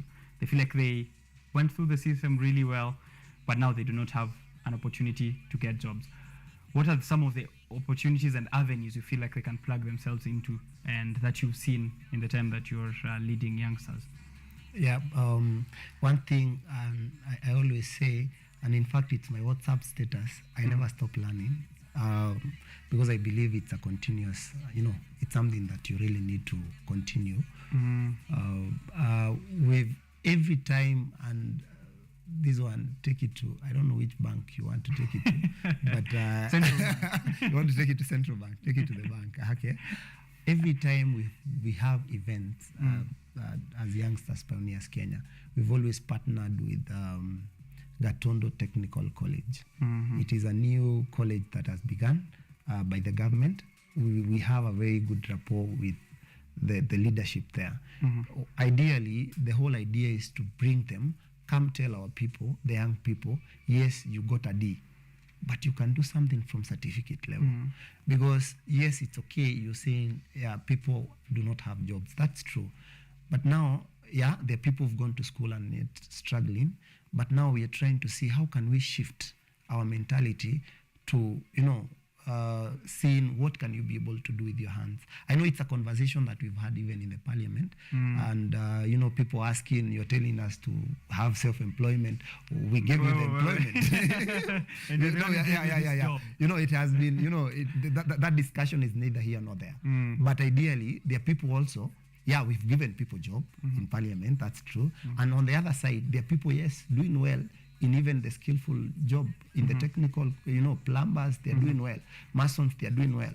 Yeah, so we're in Kenya, and Kenya is our business. If there are people doing well, we might complain until cows come back home, and others are making fortune out there. They are getting tenders to be able to, plumbing and everything in a big building, wanafanya pamoja. I remember there are people who came, walikuwa naendesha pikipiki. So unajua hiyo ndio imekuwa show ukitoka form 4. I wanted to say that, but I don't know which side of the heat I will be placed in, because I've also noticed it at home. Once someone is out of high school and they feel like there's nothing more they can do, just get yourself sell a piece of land hapo nje ya kwenu, get yourself a bike, we engage the border business. Exactly. But there's good that can come out of that. Yeah, there's good that can come out of that. But ideally, border, they're good people. We've had cases right now in Nairobi, cases about, mugging and so on. But yeah, it's a good business, but it's not like the only business. You really need to have, an agenda as you venture into the border business. Like you need to know if this is the starting point, I need to get somewhere. Because ideally, it will expose you even in terms of health and so on. So what we are telling our people, yes, you can be in the border business, but ideally, think of investment. We are bringing people, you can even come up with a circle. You can come up with a circle, save your money, start a kind of start a project together, and then you start earning from it. Because in terms of border, I'm telling you, you cannot do it forever. You really need to have a plan for the future. Yes, I'm doing it for 5 years, for 3 years. For what? To start a business that is sustainable. Right. So it's a good thing. Yes, it has assisted our young people, but ideally, it's not the only thing. As you said earlier, of course, it's important that even as opportunities like the Hustler Fund come through, mnajieka pamoja, you organize yourselves to do something besides what you're currently doing, so that once you get these funds, you know how to invest it, what kind of business you can get into, because maybe some of these other white-collar jobs are not something that you can do forever, right? Yeah. And now there's also the aspect of leadership, that you also try and get mentorship for the youth and these young people to position themselves correctly in matters of leadership. How can we do that when we've continually been saying government should also include the youth, tunahitajika kwa boardroom, let them include us at the table. How can we bring our seat? Yeah, how can we bring our seat and sit at the table? how can we extend our efforts into leadership as the young people? Yeah, I think that's also another discussion that has always been there. Sisi ni viongozi wa kesho. Na kesho haifiki, bro. Na kesho will never come. Tomorrow will never come. So it's a discussion that have been there before. But ideally, I look at it from this angle. Ideally, we really need to expose our young people in the roles of leadership at those young age. Ideally, because we really need expertise at the end of the day. Because if you are running a company, you cannot run a company at a loss. Yet you are still a youth and we still maintain your position. We cannot do that. So ideally, we really need to build the capacity of our people at their level. We see how can we build the capacity of our young people. Because the moment we have the capacity, yes, we can be given any role and we can handle it perfectly. Because you look at it from this angle, yes, you've been given an opportunity, you've not been able to deliver. Somehow, it has a ripple effect. It's you, one person, you didn't deliver, then it will have a ripple effect to the other youth. Each generation. Each generation, or Gen Z, they are not able to do anything. Millennium, if you look at it, then I think that is where we are coming in as youngsters. We are trying to bring our people up to speed. We are trying to tell them, you need to learn, you need to get, the right skills for the job. You need to get the right skills, because ideally that has been the conversation. Mimi, I remember the former president saying, nyinyi ningewapatia lakini wacha nipatie huyu mzee. Remember that conversation? So nipe huyu mzee because kwa sababu I know atachunga maneno nini, unaelewa. So we need to clean our, we need to clean up. We need to be equal to the task. And that is where we are coming in as youngsters, Pioneers Kenya, to see our people are well trained. We are having conversation. We are bringing expertise, people who've been there before, and trying to learn from them, because we cannot reinvent the wheel. Yes. This is something that has been done. Yeah. So whatever they have, they transfer that knowledge to us, and then we are given those opportunities, and we can be able to. We've got a member of Youngsters Pioneers Kenya who vied for an MCA seat, although he never got it. But that's a good show. That was good. I am proud of him. Big up, Oweru. Shout out to Oweru. You'll get them next time, bro. Exactly. So ideally, that's how we can get ourselves, by the way, to exactly. Now once we have the knowledge, as you said, we can't reinvent the wheel. We have the knowledge from them. We also have our expertise and our skills. I don't think we could miss out on many of these opportunities. Today I'm running a show with one young man here. Yeah. You went to school, you learned the skills, and that's why you're here. And you're doing it well. So ideally, if you look at it, you had the skills first, and then the opportunity is given to a young man. Right, and now we can come together with Youngsters Pioneer and continue the conversation to the rest. Exactly. So you have to get the skills first, and then you're given the opportunity, you execute the role, and then you create a very good, it's a stereotype. Like young people, they are always careless. They cannot handle. They cannot do that. The moment you show it the way it's supposed to be done, and you can be able to do it at your young age, then you're creating a very good, precedence for the rest will come later. People will come and So right now you are, I don't know, how many counties are you in so far in Youngsters? In Youngsters, currently we are still in Kiambu. In fact, there's a project, I'm sure maybe that will come later. There's a very big project that we are doing currently. We've been able to support our young people socially. Ideally is to see how we can be able to support our young people socially, economically, politically. Now we are focusing on the economic bit of it. Yes, we are not there to make profit as a group. We are there to see how do we bridge the gap between, the young person and any other opportunity, either the government, either a non-government organization, any other opportunity that is out there. So we are coming to bridge the gap. There's a very big project that we are running. We want to come up with with a business center. At Isuzu East Africa, there is what we call, we bring parts and then we assemble vehicles from Isuzu. So that casing, we call it CKD. We want to come up. I'm sure you've been to a center where we have the containers. They are well, structured. Some shops here and there. Some kinyozi. The mask. Containers. Exactly. So that is the idea that we're having. We've requested Isuzu. They've come through for us. Thank you, Isuzu East Africa. So that's and you can see some of that on the screen. Yeah. That's the design. Nice. That's a design that was made by engineer Luda. We work with him at Isuzu East Africa. Big up Luda san. So you can see we are coming. They're very hard materials. Izo mabati. So we want to come up with that structure, and ideally we want to tell the young people, yes, we came as Isuzu East African Youngsters Pioneers Kenya. We had fun. We had the good game. We talked about you can do it in a small way, whatever you do, and come through in a big way.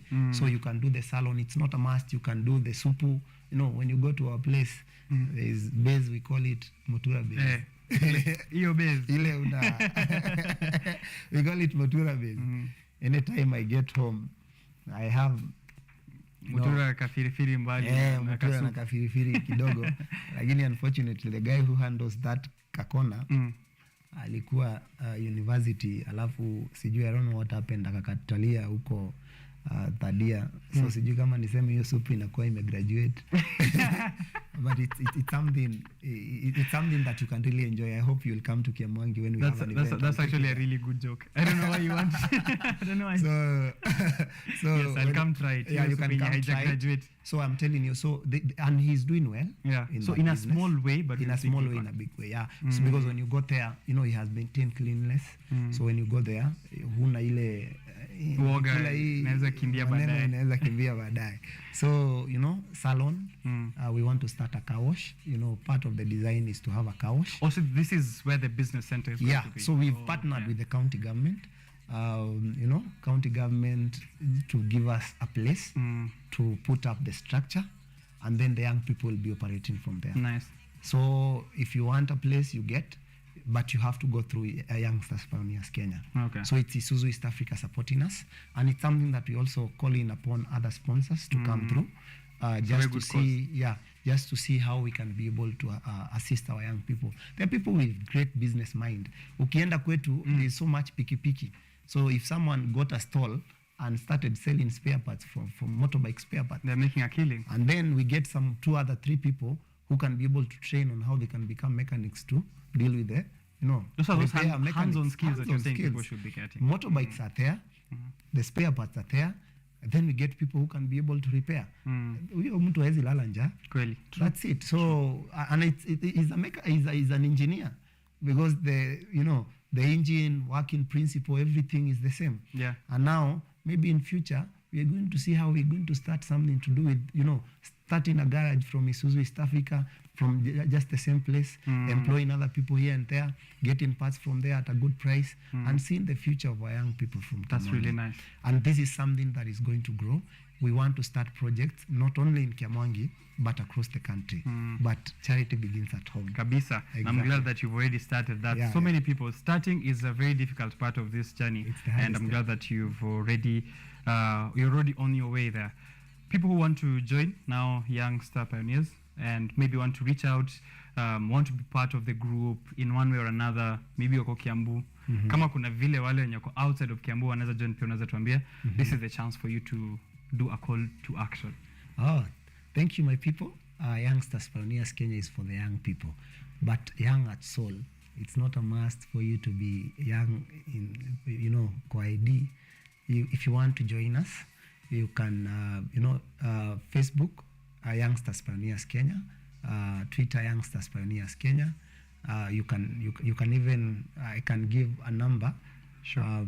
Just in case you want to get in touch for more information, you can actually call 0708 375 547. Let me repeat again, 0708 375 547. Feel free at any time. Join us. We work for the young people.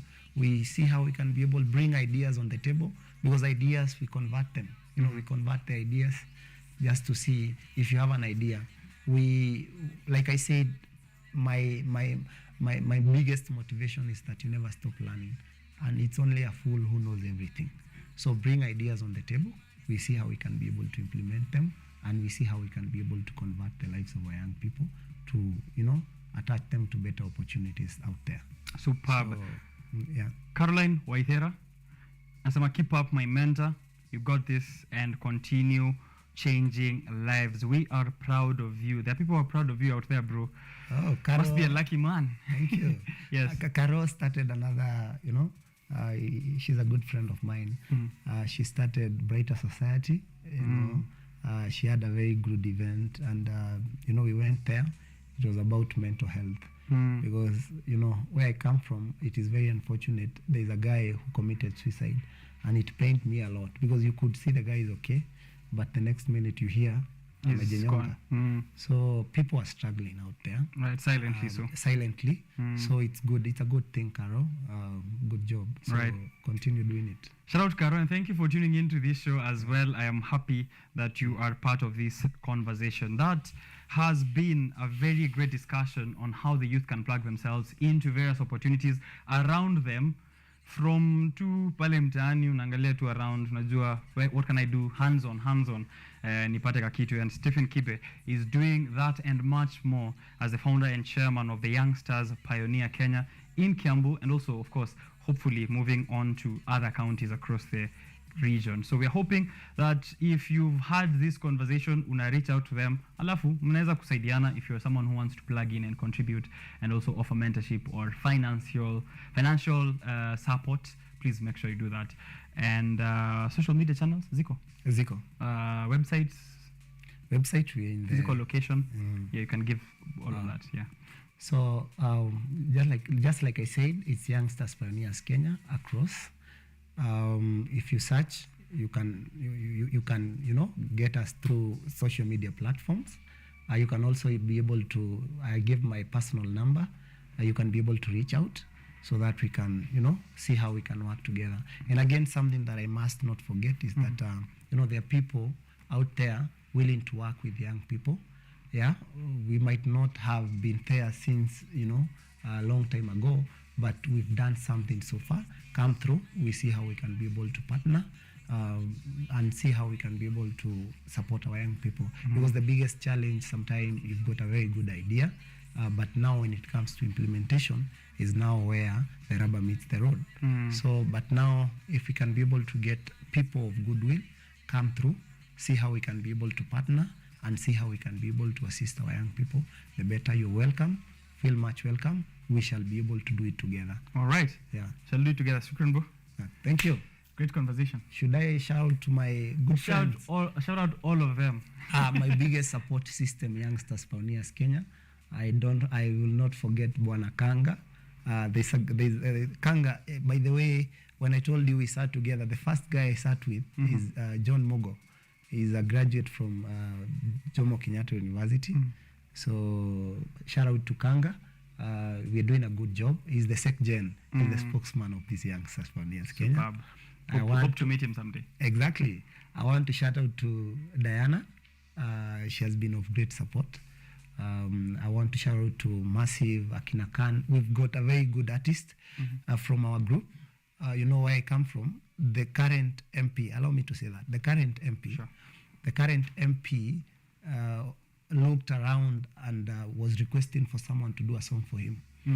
And we have a member who is very talented, anaitwa Khan. Just like any other politician, akauliza hapa na pale, and the best song came from us. And not exactly that. It was ranked second countrywide. Go and search Kagombe song campaign. Kagombe. He did it well. So shout out to him. Akina Koi, all the group members, I shout out to you guys. You've been my biggest support system.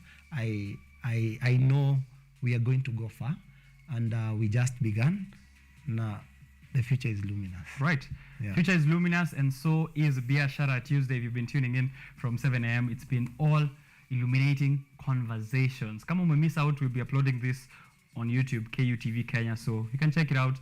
Ujue, what did you miss and what can you gain after you have listened? I'm taking a short break. Alafu narudi na what you guys have been saying. It's 9:45 on my phone here, it's almost time for us to close up the show. But usiende mbali, just leave that remote where it is. If you're streaming on KUTV, YouTube or Facebook, wachana nayo hivyo. I'm coming back with more. So you're still on air.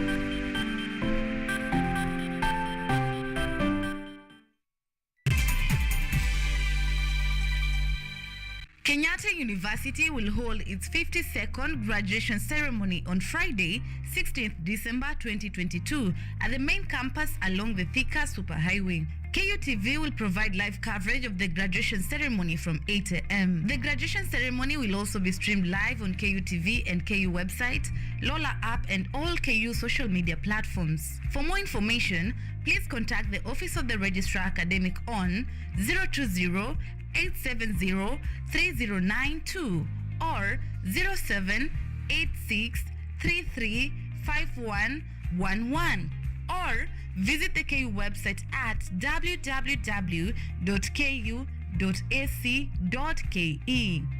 Kenyatta University, transforming higher education, enhancing lives.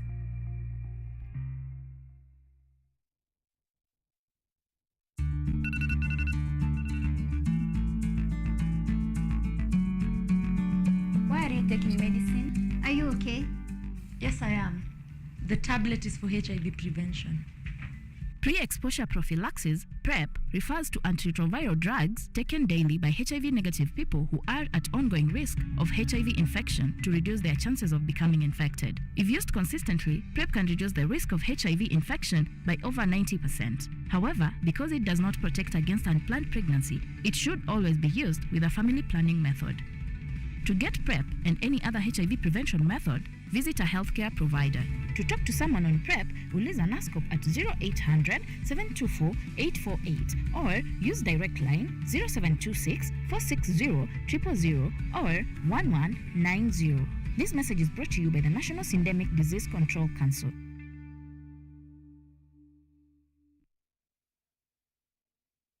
Most of people know you as Muma, but then I'm shocked that you're called Francis Wangai. Where did the name Muma come from?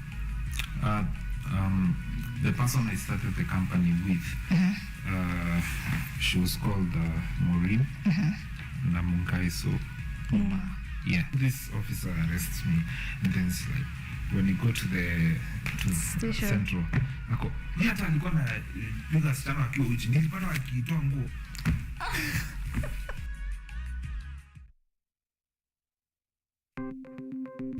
Maelfu na maelfu ya wahamiaji wakiwa na watoto kutoka nchi za Amerika ya Kati wanaendelea kuwasili kwenye mpaka kati ya Marekani na Mexico. But folks, I'm going. Thank you very, very much. I appreciate it. Thank you.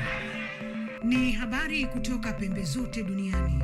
Pipopa si vuguvugu. Pipopa ni idea. Tazidi ananyonya, hanyonyi vizuri, anakuwa hayuko comfortable. Jeshi la Jamhuri ya Kidemokrasia ya Kongo linapambana na waasi wa ADF.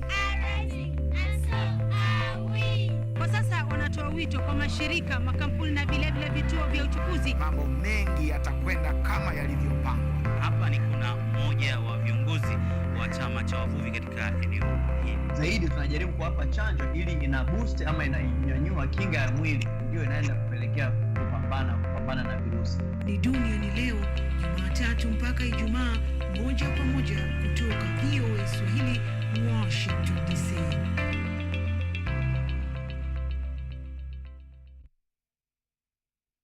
Hello everyone, this is the new chapter of Let's Be Fit. I'll be host DiCaplo. I'm here to give you various workouts. I'll be having different trainers.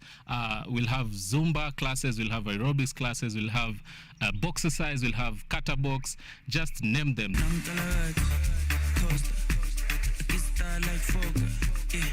Pull up in a beam, too much, too clean, and tall. Aye, don't foster, serious and other. A big time player. Trip too big and ganja. I went flexer, Tina said gym, The show comes every Thursday from 6:30 a.m. to 7 a.m. Keep it locked. Make sure we keep fit. And that's it from me to you. Let's be fit. I went said gym. Yeah, too hot like a heater. My neck done froze like winter. Don't bet it on liquor. Yeah, shades on me, picture.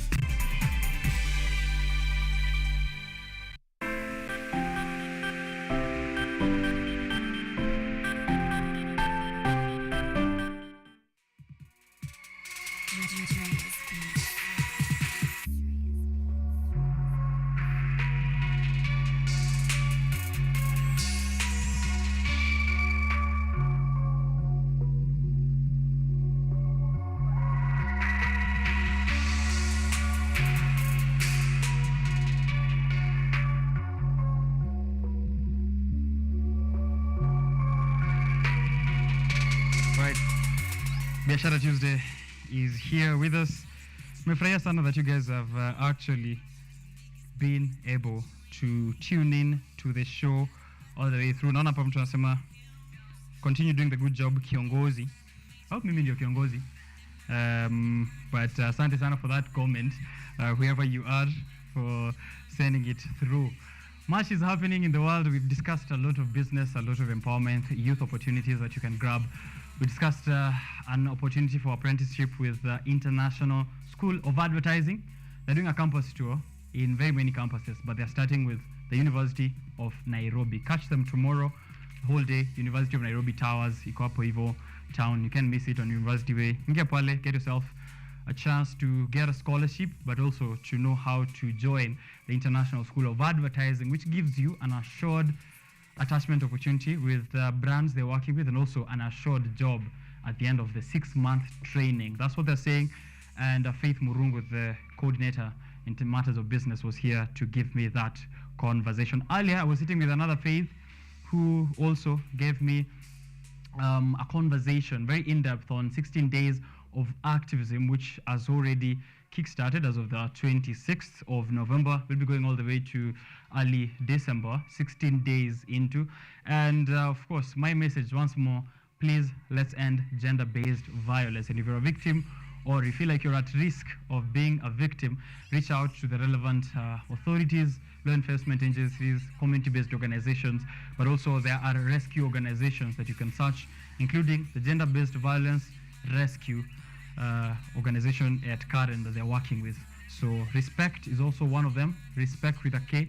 Google that and also get information on how they can help you. Reach out to the relevant authorities. Also get yourself help if you have been abused in matters of gender.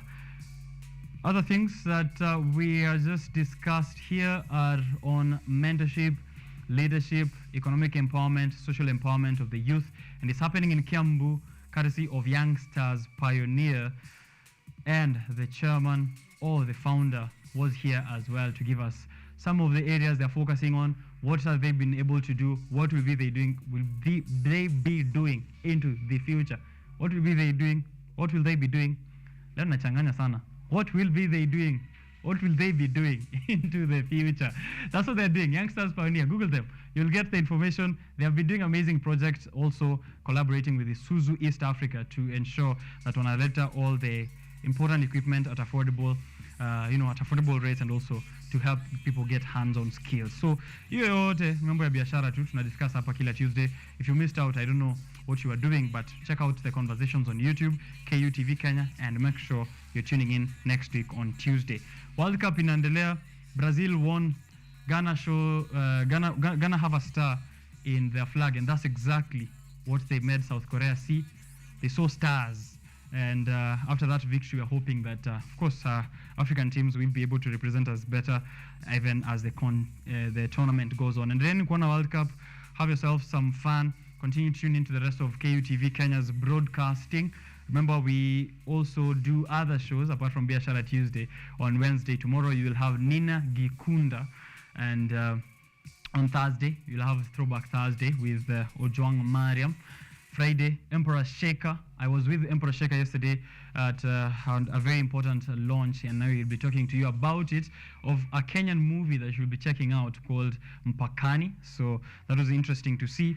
And then we'll be back on Monday, hopefully, with Karen Blessing as she enjoys her extended honeymoon. Congratulations, Karen, once more. We are happy you're happy, I guess. But Ojong Mariam did hold it down yesterday very beautifully. If you missed out that show, you missed out seeing Ojong Mariam handling art and culture. But make sure you're tuning in next week again on Tuesday. As I say, interact with me on social platforms at Richard_Okenye. And if you want to have breakfast in bed, sleep in the kitchen, from the whole team that has been here, before I leave, let me just say that I've been here with a lot of people who have ensured that this show runs smoothly. On cameras has been Martha and Elvis and Silayo there in the gallery, Rateng, John, Kevin, Jovial, and as well as my amazing, all-knowing, all-powerful, well-experienced, come on, every month I'm trying to get a salary raise. My producer and director, Ran Gura, thank you very much, you guys, for tuning in. See you next week. Have all these haters feeling so underdressed. I see you mucking me, but I ain't mucking back. Cause I ain't got time for your chitty chat. Why you trying to copy and paste me? I'll be with your broad like butter on pastry.